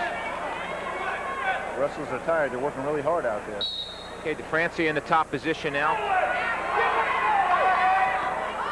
Picks up Kiesel. Brings him back to the mat rather hard, but still under control, so there's no slam. He's riding him here now, Jeff. He's going to have to look to be careful. Advance him to his back. Stalemate. He called that quick stalemate because he put the leg in and he wasn't trying to turn him. I want to see a lot of action.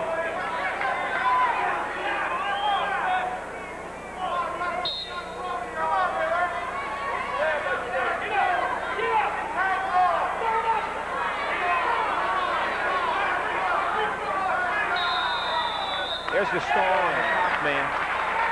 On Chris DeFrancia. Okay, DeFrancia picks up a stall for just hanging on. Referee Dragon makes the call. Kiesel looking to get out here to tie this match up.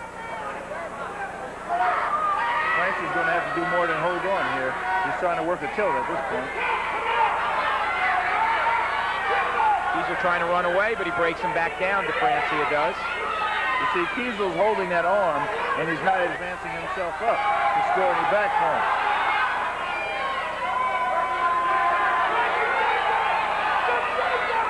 Looking for the... Kiesel with his head on the mat, we get a stalemate. Excuse me, DeFrancis with his head on the mat. It's confusing me with these guys who are both the same green.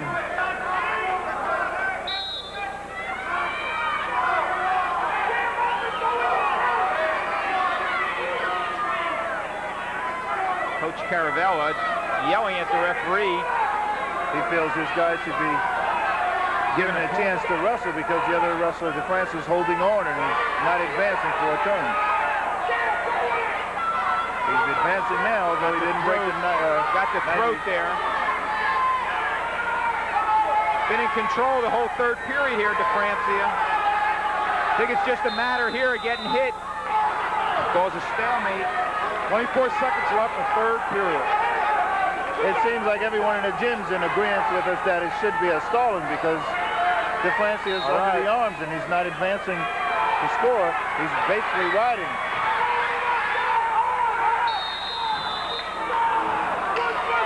.17 seconds. Referee Dragon looks up at the scoreboard. Still a score of 2-1. Chris DeFrancia ahead. Oh, potentially dangerous. Well, potentially dangerous. One of the wrestlers with a possibility of getting hurt on that exchange there. 2-1, 10 seconds left. Can Kiesel get out and tie it up? No, 4 seconds.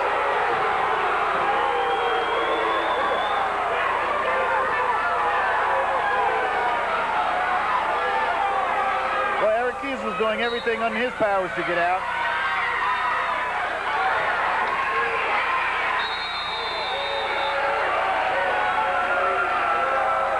Referee's talking it over, but I think it's going to be 2-1 to Francia. Not a very popular call, I should hear.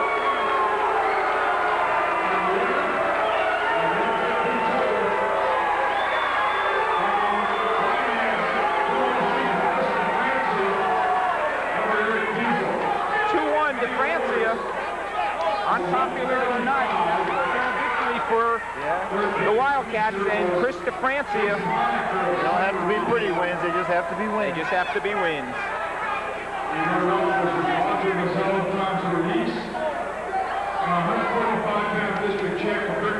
Okay, Jason Honecker up on a victory platform with Roger Masella, the second place, and Matt Mulligan, this year's 145-pound winner.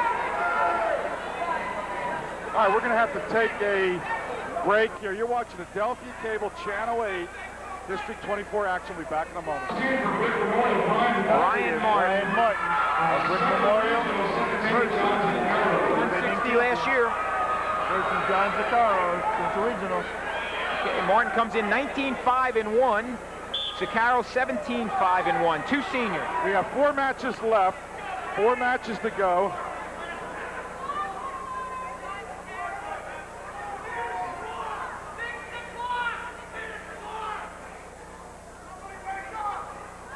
Okay,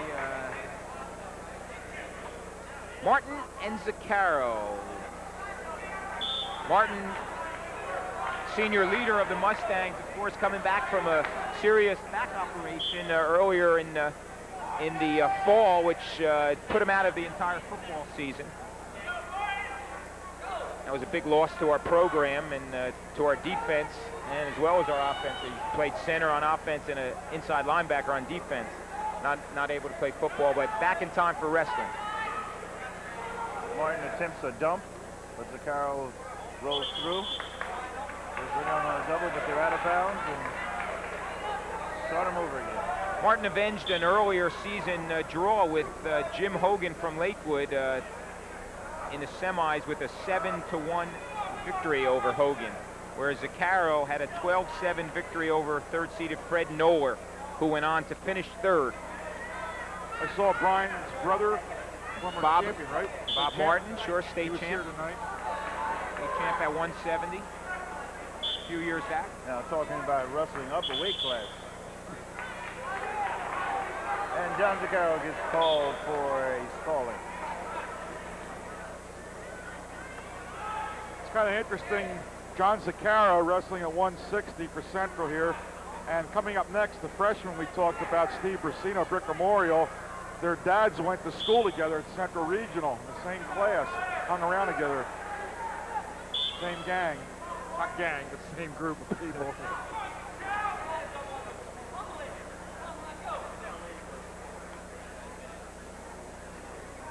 Martin and Zaccaro. Zaccaro's a very strong young man. He's just an extremely physical guy.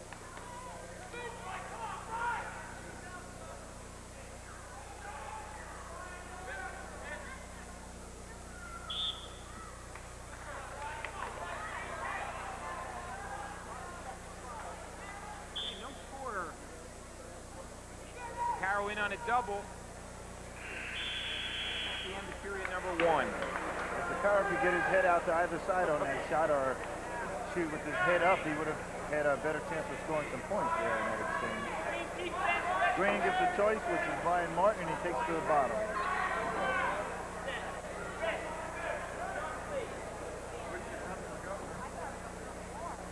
Zaccaro in top position, Martin in the bottom.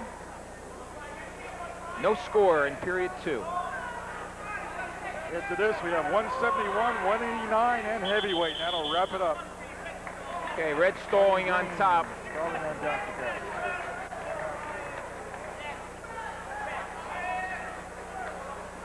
I'd like to remind the coaches, please turn in your most outstanding wrestler. Okay, Martin escapes. 1 point.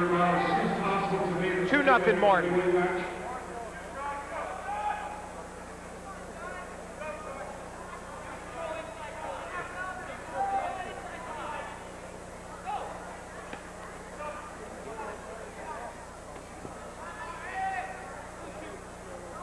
Okay, 120 left in period 2, 2-0 Martin. Not too much action in this one, Jeff. Actually, the guys are working real hard. It's just not a whole lot of scoring going on. Green stalling that time. Stalling That's the on third stall of the match. 2 for Zaccaro, 1 for Martin.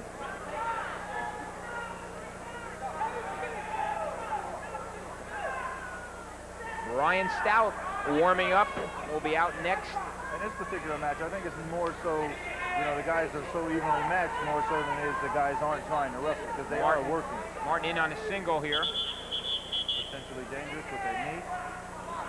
Good call by Danny Lee.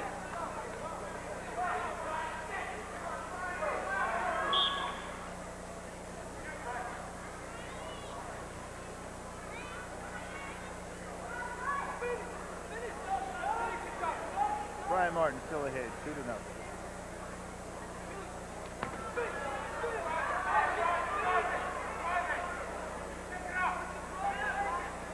Martin in once again on a double leg.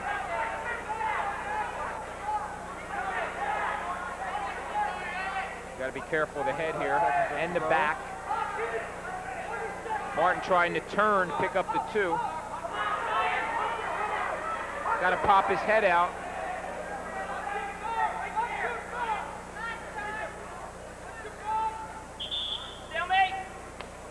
7 seconds left in this second period. Referee calls a stalemate. We'll start the wrestlers back in the center. Not enough action. Zaccaro shoots. In on a single. That was Zaccaro's third shot with nothing coming from Martin on that exchange. 2-0 Martin. Going into the third period, Zaccaro will be down.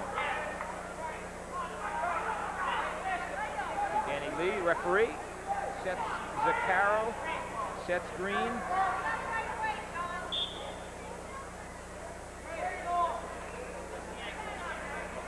Final period. Martin in on a For the cradle. cradle. Zaccaro stands up and breaks it. Zaccaro's not an easy person to score a lot of points on. Both wrestlers very strong. There's Zaccaro with an escape. That makes it 2-1. Takedown will win this one now. Just under a minute and a half.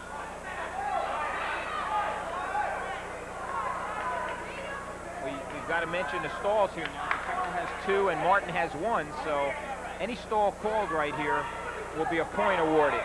Martin looks as though his arm's hurt.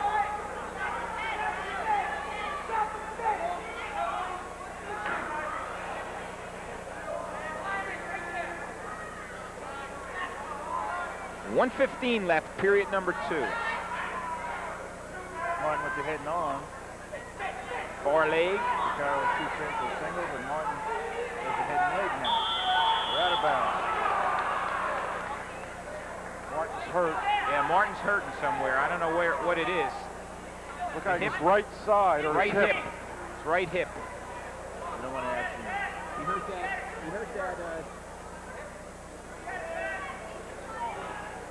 Looked like he hurt it. I don't know, Jeff. It looked like he hurt it after they went out of bounds about 30 seconds ago. There you see Martin. There you see a close-up. Groin or thigh, yeah. There's a close-up of Martin at Brick Memorial. Dave Stolt. Dave Solt, the trainer here at East. On the left. If it's a groin, we'll try to get Dave over here and see what it is. I don't know if it's a groin or thigh. Dave's had an easy tournament so far, not any serious injuries. Bryan's back in there after about a 30-second timeout. Dave.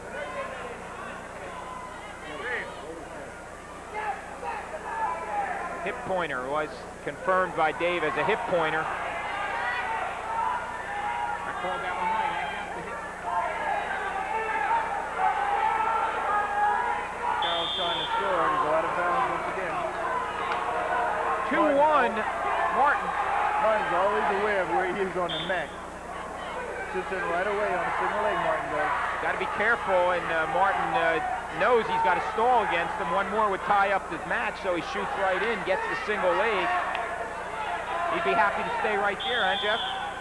But they're not going to allow him. They're going to stalemate him. He's starting back over. Still, the score 2-1, Martin's favor.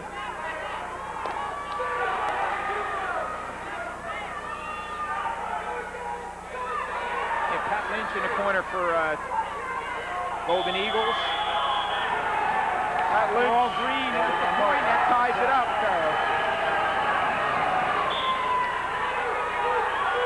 Ties it at 2.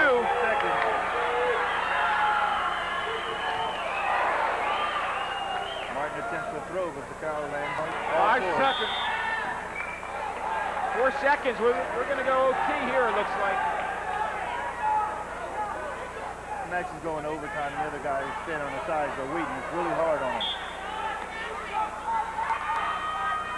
There it is. This one goes into overtime. Overtime. Martin will get some ice on that hip. After that overtime in this match. They also made it into the States this year, Ken. Yep. It'll be Brian Martin's favor. He gets a choice. There's DeAndrea on the right and Caravel on the left. DeAndrea, former head coach at Manalapan, now the assistant at Brick Memorial. Been there many years. Brian Martin defers the choice and he gives it to Zaccaro. Zaccaro and Zaccaro comes right up. Martin puts in a cradle.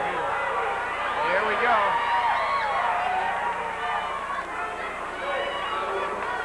Two back. Gives him 2 back points. Two and that back. brings Martin 4, which makes the score 2. Hey. They won all the district champions next week. Today, we'll for a photo for District 1 board. Thank you. Brian Martin 4. Zaccaro 3. Brian Martin's in on a single. Agree that 2 back points. No, I didn't. I don't. And Coach Lynch in the corner asking Danny Lee where the count was. Exactly, and what happens a lot of times if they wind up having to give a point with skate.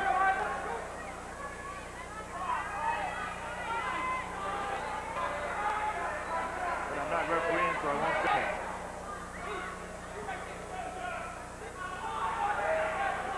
Brian Martin in a 5 seconds left in the second overtime period.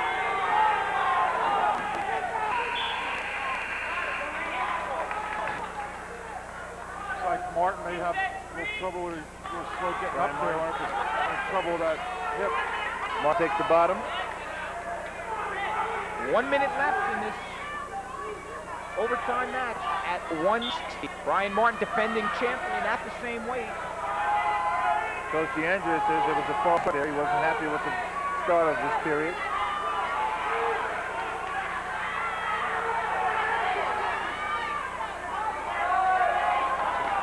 Stalling on the bottom. Falling on the bottom, that'll be a point. Martin Go out gets of the bounds. escape. That'll be another point for Martin. 5-4 Memorial. Right.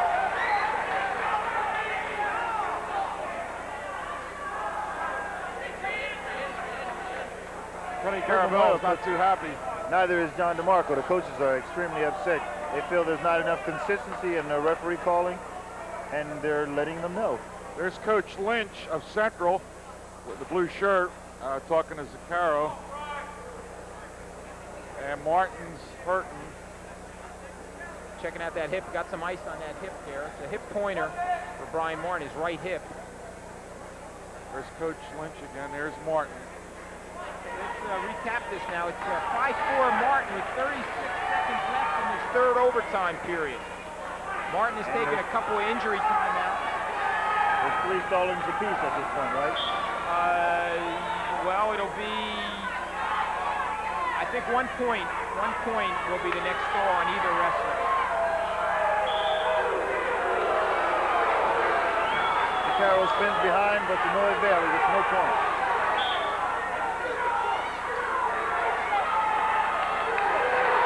Zaccaro scores 2. 19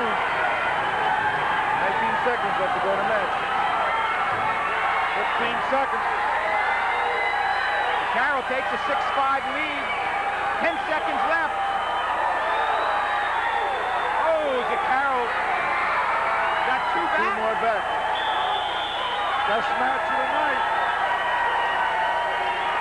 Once again, there's 2 more back points given, and there's no count. There's No count. visible count made, but there was 2 back points. 2 seconds left to go. Zaccaro's going to win it, Jeff. Zaccaro 8 to Martin 5. Zaccaro takes a freestyle start. 8-6. They give the escape of 1 point for Martin. The final score 8-6. 8-6. John Zaccaro from Central Regional. 160 pounds, 867 for John Zaccaro, Central Regional. For Bryon Memorial.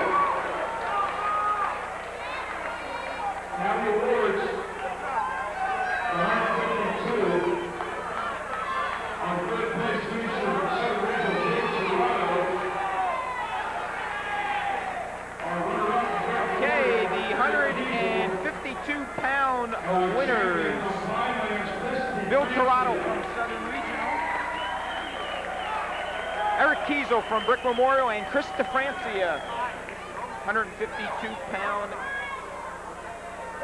winner.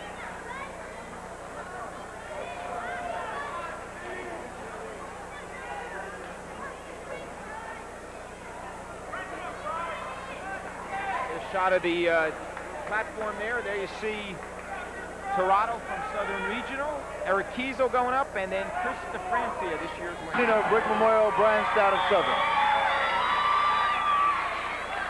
Okay, Bruscino, as we mentioned, 9th grader from Brick Memorial, was thrown into the tournament by Tony Caravella when one of his wrestlers quit the team real late in the season, and Bruscino's done an outstanding job with 3 victories getting into the finals here. But he meets a very formidable opponent in defending champion at 145, right there? Yes. It's up 3 weight classes.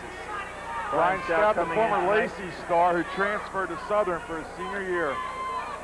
No, it's junior year, Ken. He's That's only right, a junior. He's been around so long with his brother. Right. He had a brother, of course, who also wrestled for Lacey. Brothers at Wilkes Wilkesboro, right now, yes. Wilkesboro. Bryon Stout coming in with a 23-2 record. Steve Bruscino, 8-5. 8-5. Came in 5-5 and has won 3 matches.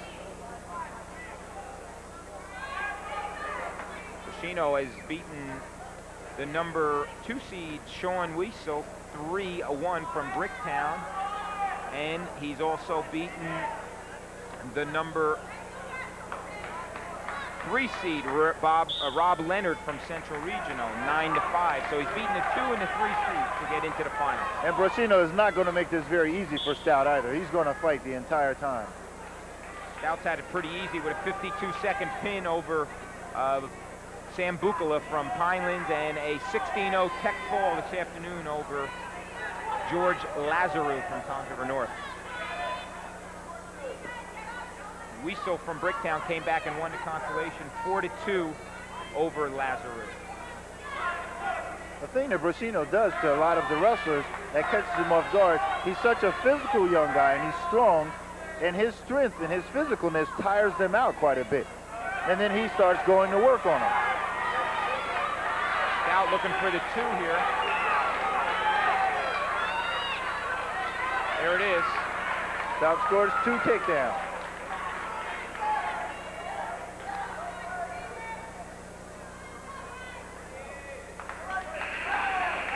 Okay, that'll end period number 1. 2-0 Stout. And the choice will go to Stout. Here's Stout defers. Coach DeMarco on the right and Caravella on the left. DeMarco, the former coach of Jeff Parker, our state champion from Toms River South.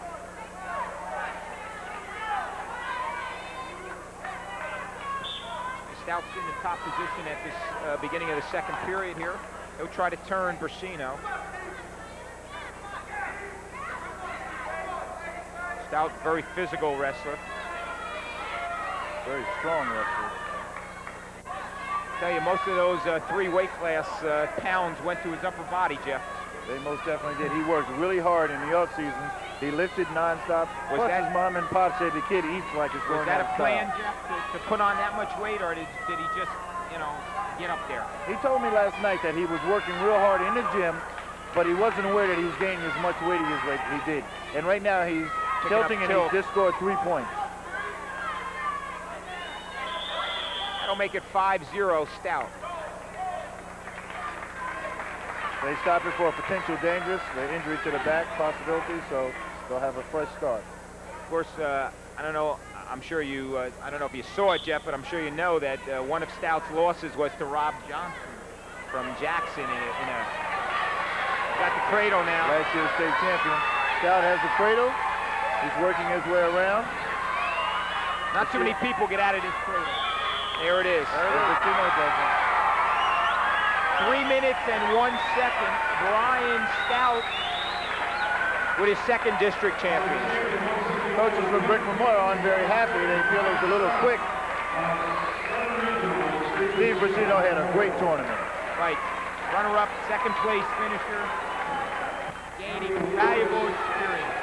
I'm sure you'll hear a lot from Steve Bruscino in the next couple of years. Third place finisher from Southern Regional, Fred Noeller. nice show of sportsmanship. Coach Bruscino came over and congratulated Steve Bruscino. And the district champion from Central Regional, John Zaccaro. Okay, 160-pound champions. Bryon Martin getting his runner-up.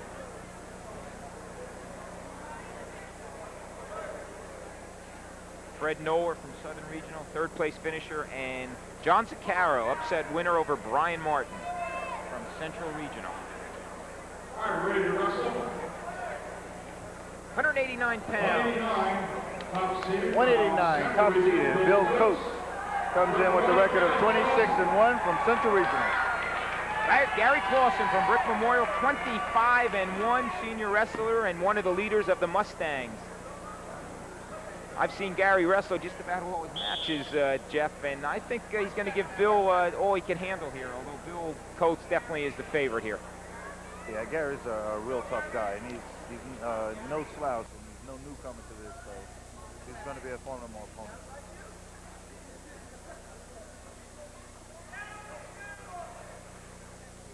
Got to be tough for Billy to come back after 2 years, right? Well, yeah, he's coming back after 2 years, but it wasn't 2 years of his choosing. You know, he was not permitted to wrestle over there. You want to say something? Oh, he wasn't permitted to wrestle over there, although he really wanted to. And now that he's back, he's showing that he has the capabilities of doing something here. I just wanted you to tell your old coach, DeMarco, to lighten up a little bit. He's having too much fun here tonight. That's why he's the assistant coach, so that he can enjoy the sport now. Right, there was a double stall there on Coates and Clawson. Comes a time where Coates has got to get some tournament experience here, and this is maybe something he'll be lacking as he moves up in the regions and the states. He's going to need as many matches as he possibly can get going into the states, simply because the other guys are going to be in real good shape and they're going to have that experience. Coach scores 2 points, takedown. Quick. As Clawson tries for a arm drag and misses it. Very quick move by Coates there. Coates is deceivingly strong. He's got that long frame, but he's very strong with that frame.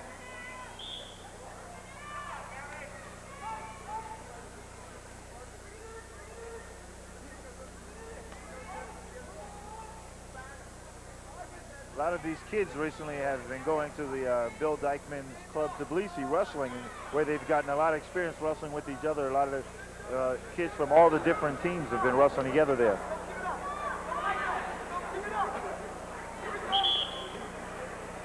.21 seconds left, 2-0 Coates.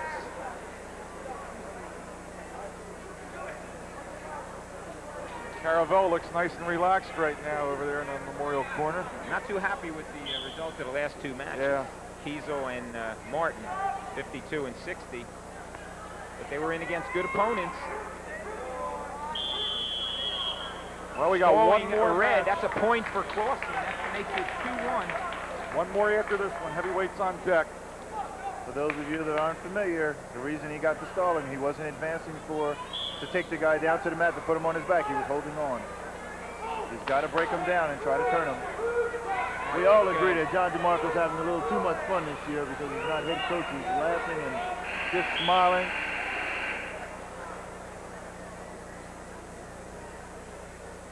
And Green gets his choice. Clawson defers. Coates will have a choice. And Bill Coates takes the bottom.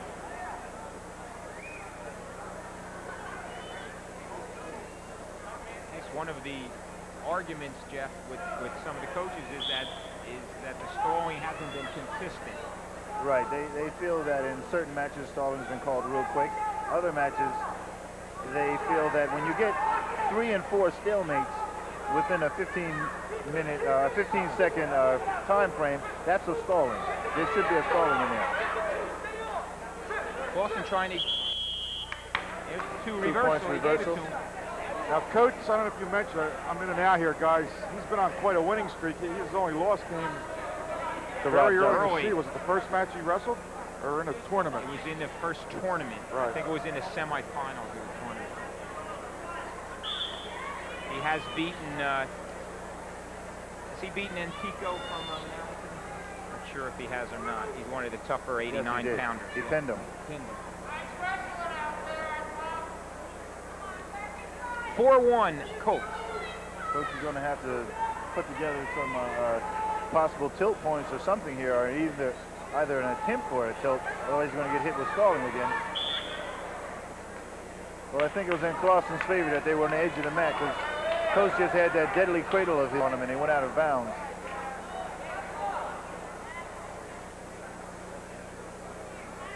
Okay, 1:12 left in period number 2. Coates in control of Clawson. Coates from Central Regional. Jeff mentioned 25-1 coming in, and Clawson 25-1 draw. 1 minute left in the second period. Toms River North's Ricky Pasqualini took a 9-5 decision over Mark Ussery from Toms River South in the consolations for third place earlier in the night. So Pasqualini finishes third. 49 seconds to go in this period. Coach is ahead 4 to Clawson's 1. And next are our last match of the evening. We haven't had any really spectacular matches. But been some good wrestling. Interesting. Been some good wrestling. There's another stall on Coates. That's his third stall. That'll give Clawson another point. So it's 4-2 Coates. I think the most exciting thing tonight was seeing John Zaccaro upset Bryon Martin.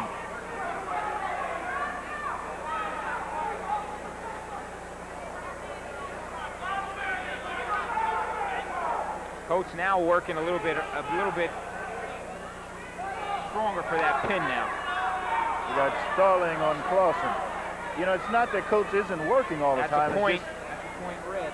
It's just that, you know, he's not an extremely exciting wrestler. He's not a real, you know, flair type of wrestler. 10 seconds. As you mentioned, Coates with deceptive strength.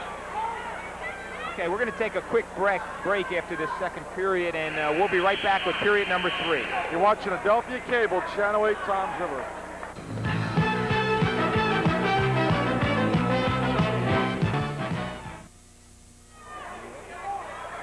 Okay, Billy Coates in control of Gary Clawson now as period number 3 starts with a 5-2 lead for Coates.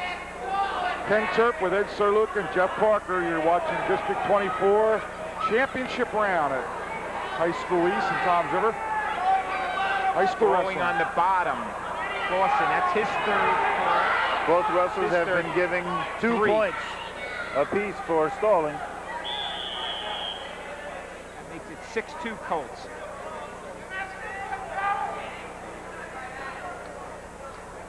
Clawson's only 2 points have come by way of Coach stalling. Coach trying to be Central's second district champ to go with Zaccaro. Freestyle lets Clawson go, 6-3. If Coach gets hit with another stalling, he will not be. He feels pretty confident on his feet here, although he gets in on a strong double. Watch the scissor. Illegal move, scissor to the head. 2 points rolled for the scissor. Now the next one is disqualification, right? Yes, it is. For Clawson, any kind of illegal hold or stall would be a disqualification for Clawson. And there's 55 seconds left. Coach has such good control there. He's just controlling the shots. He's controlling how deep his Clawson, you know, gets in on the legs. He's got good position. He needs to have a little bit more action. Keep himself out of trouble. Gets in on the ankle pick. And try and trip. Tries to turn him. Cradle. And does. Turn him on the mat. He gets it.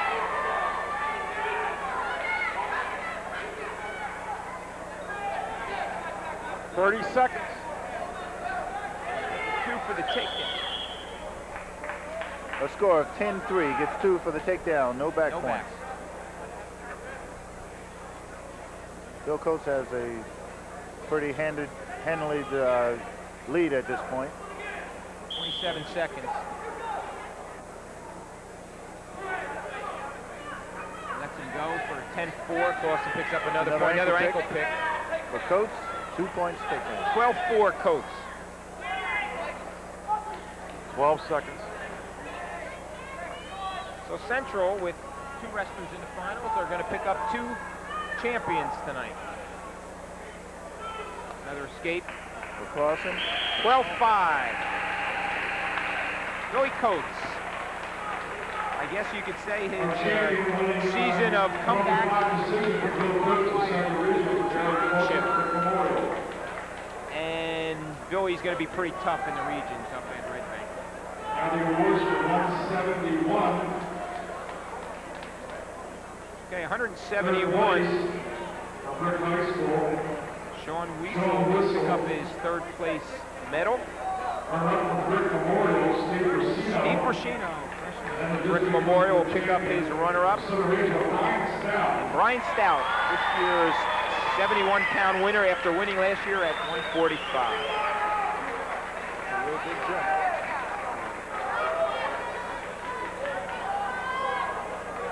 Steve Bruscino stepping up and Bryon Stout. The heavyweights, Jeff. This could be interesting. Heavyweight, John Lombardo, coming in with the record of 23-1-1. And Jim Dietlmeier at 22-2. And as Jeff mentioned in the pre-match show, Dietlmeier, 1 loss. One of his 2 losses was to Lombardo, 7-6, Jeff, wasn't it? Yes, it was.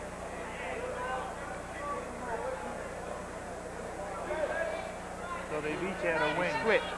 Dietlmeier's beaten Lombardo, and Lombardo beat Dietlmeier the 2nd time. The score is 7-6. Right. And I know Lombardo's also has a draw with John Clayton from Brick Memorial. Lombardo, good football player for Southern. Excellent.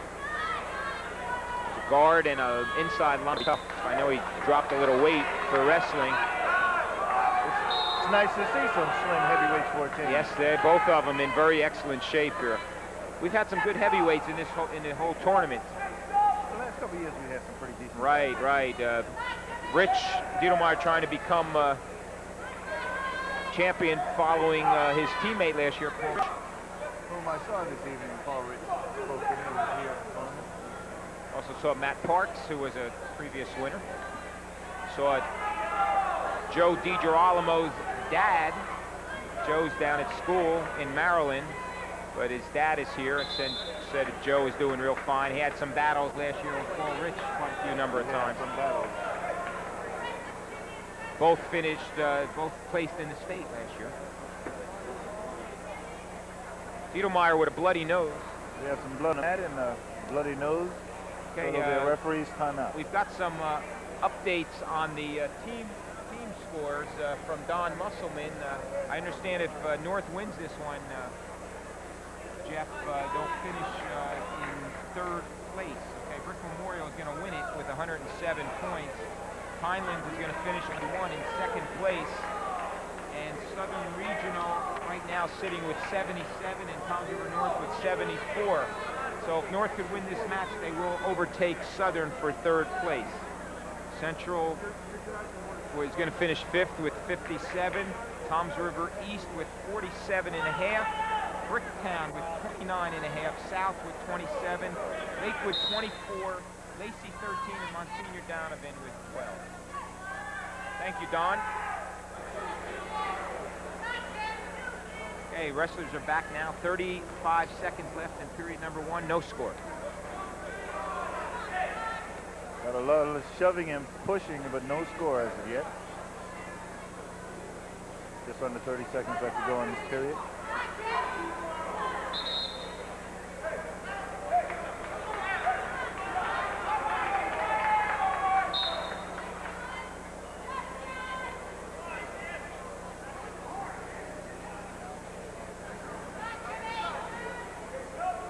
Ten seconds left, period number 1.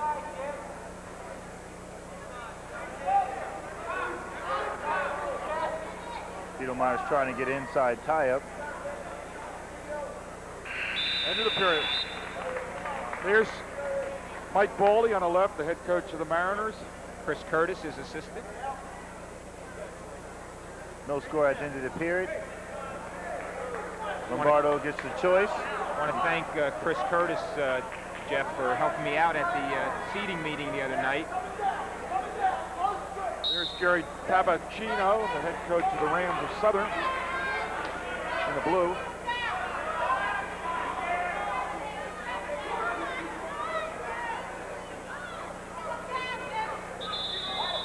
Okay, Dietlmeier on top with a sizable weight advantage here over John Lombardo.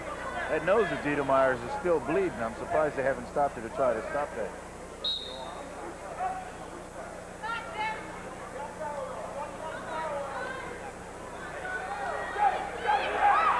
And they have an escape. Lombardo scores a point. Okay, 1-0 John Lombardo.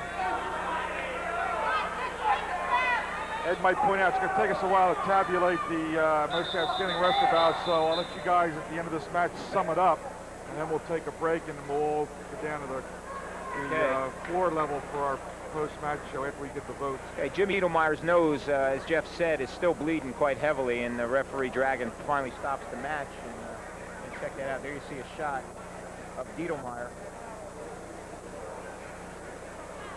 Let me mention again, our director tonight was Mary Jen Beach, and our production supervisor, Jeff Simons, Mike Philbin on our floor level camera, Tony Inteso on the roving camera around the mat. We have a new man I haven't met yet. It's on the elevated camera. 1:25 left in the second period. We're getting ready to get back to wrestling here. Dietlmeier with 3 attempts at a shot. Right. Lombardo's not. Right now, Lombardo's got a 1-0 lead. There's the ankle pick. Potentially dangerous.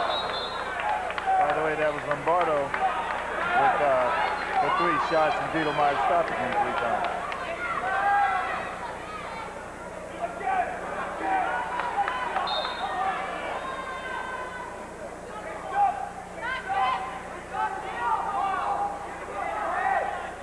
Coach Tabacino in the corner with his assistant.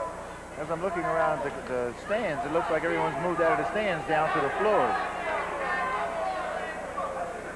Ed Sarluca was saying last night, Jeff, we had more people over on our side of the gym than we did in the bleachers. And the bleachers are only on one side, so that tells you how many people we had over here. Everybody wanted to get a closer look. Right now, it's not bad because we're kind of elevated up here tonight, but last night we had a tough time seeing. 25 seconds in the second period. Last match of the night. John Lombardo hit 1 point. 1-0. Check the nose again. These are 2 of our Channel 8 All-Star football selections going at it. John Lombardo, we named him offensive guard. He was also a great linebacker. And Dietlmeier, one of our linemen on the All-Star team. Defensive lineman. Yep. Dietlmeier had an older brother, went into professional boxing, right? I've seen him around. I know he was a ex-wrestler at North. I don't know if he actually boxed professionally or Golden Gloves or what it was, but I know he was a stalling red. Dietlmeier. I know he was a boxer. He was a good football player, too. 8 seconds. Dietlmeier looks like he's trying to get a little bit more physical now. Dietlmeier's trying to get the advantage, the mental advantage, so he can score some points at this point. He just got hit with a stalling and puts it down by 1 point. 1-0 Lombardo, and Dietlmeier will be in the down position now, which is good for him. Going into the final period. We conclude this match. We'll have 2 sets of awards to do, one 89 and heavyweight, and then Ed and Jeff will recap the night. Lombardo breaks Dietlmeier down. Whether he could hold him for the period, I kind of doubt. 1-0 Lombardo.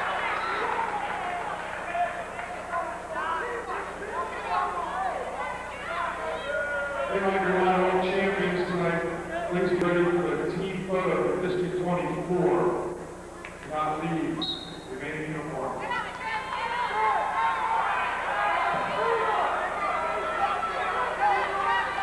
Lombardo doing a nice job of breaking Dietlmeier down on keeping him on the mat.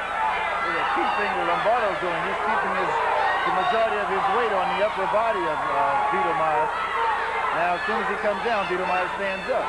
Grabs that ankle, breaks him down again. Coach Baldi yelling for stall. He's yelling and stalling because Lombardo's riding the ankle.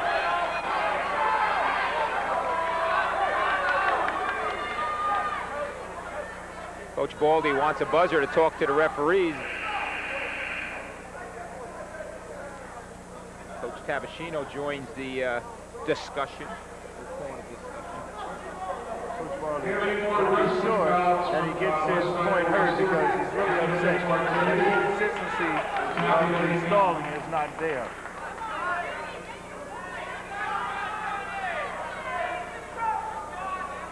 Okay, Lombardo still in control, 1:15 with a 1-0 lead. Dietlmeier trying to escape. He faces him. Lombardo holds on to that leg. Got to try to break the leg. They work the edge of the mat, and they're off the mat. Still in control, Lombardo. 103.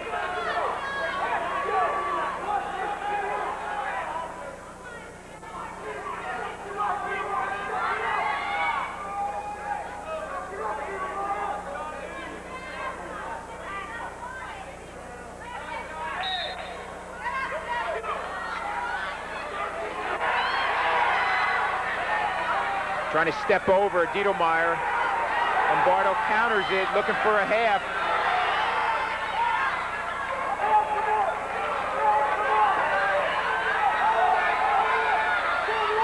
There's the one. Now he's still got that ankle. What do you think, Jeff? He's still got in control because he has the ankle. Got to break the ankle.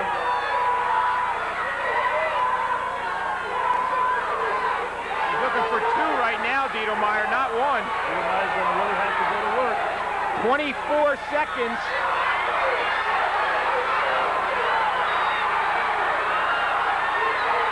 Dietlmeier, he keeps going. He's looking for the two. There it is. That makes it 2-1. Dietlmeier with 5 seconds left in the match. He's got to hold on. There it is, Dietlmeier. 2-1 victory.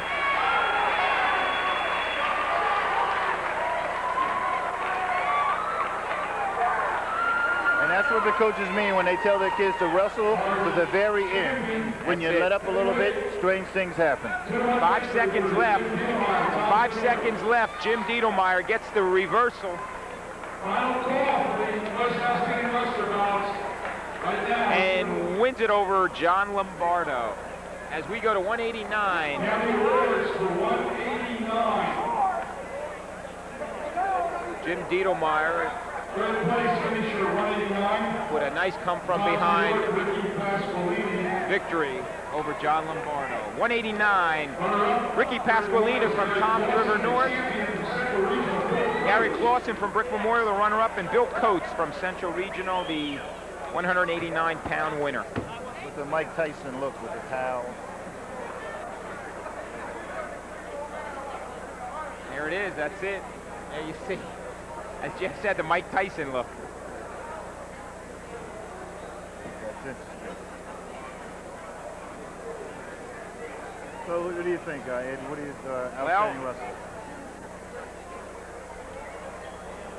As I look, as we review it, Robbie Blight had a real nice tournament. Is undefeated, 26-0. Beat a defending district champion in Frank Strucki. Third place finisher for Tom's Reese, Jason Asay. Jack Maggion had a relatively easy climb. Had 2 pins on his way to the championship and a 17-3 major decision. We'll recap the heavyweights real quick here, Jeff. Jason Asay, who we did mention, took 3rd place with a 14-13 victory over Dwayne Gudzak in overtime. That was quite a match in the consolations. And John Lombardo, the runner-up, and Jim Dietlmeier. There you see all 3 champions up there on the board. Mark Murata. Here will be Coach Cappuccino of Southern Regional. Excellent choice. 22 votes. This year's most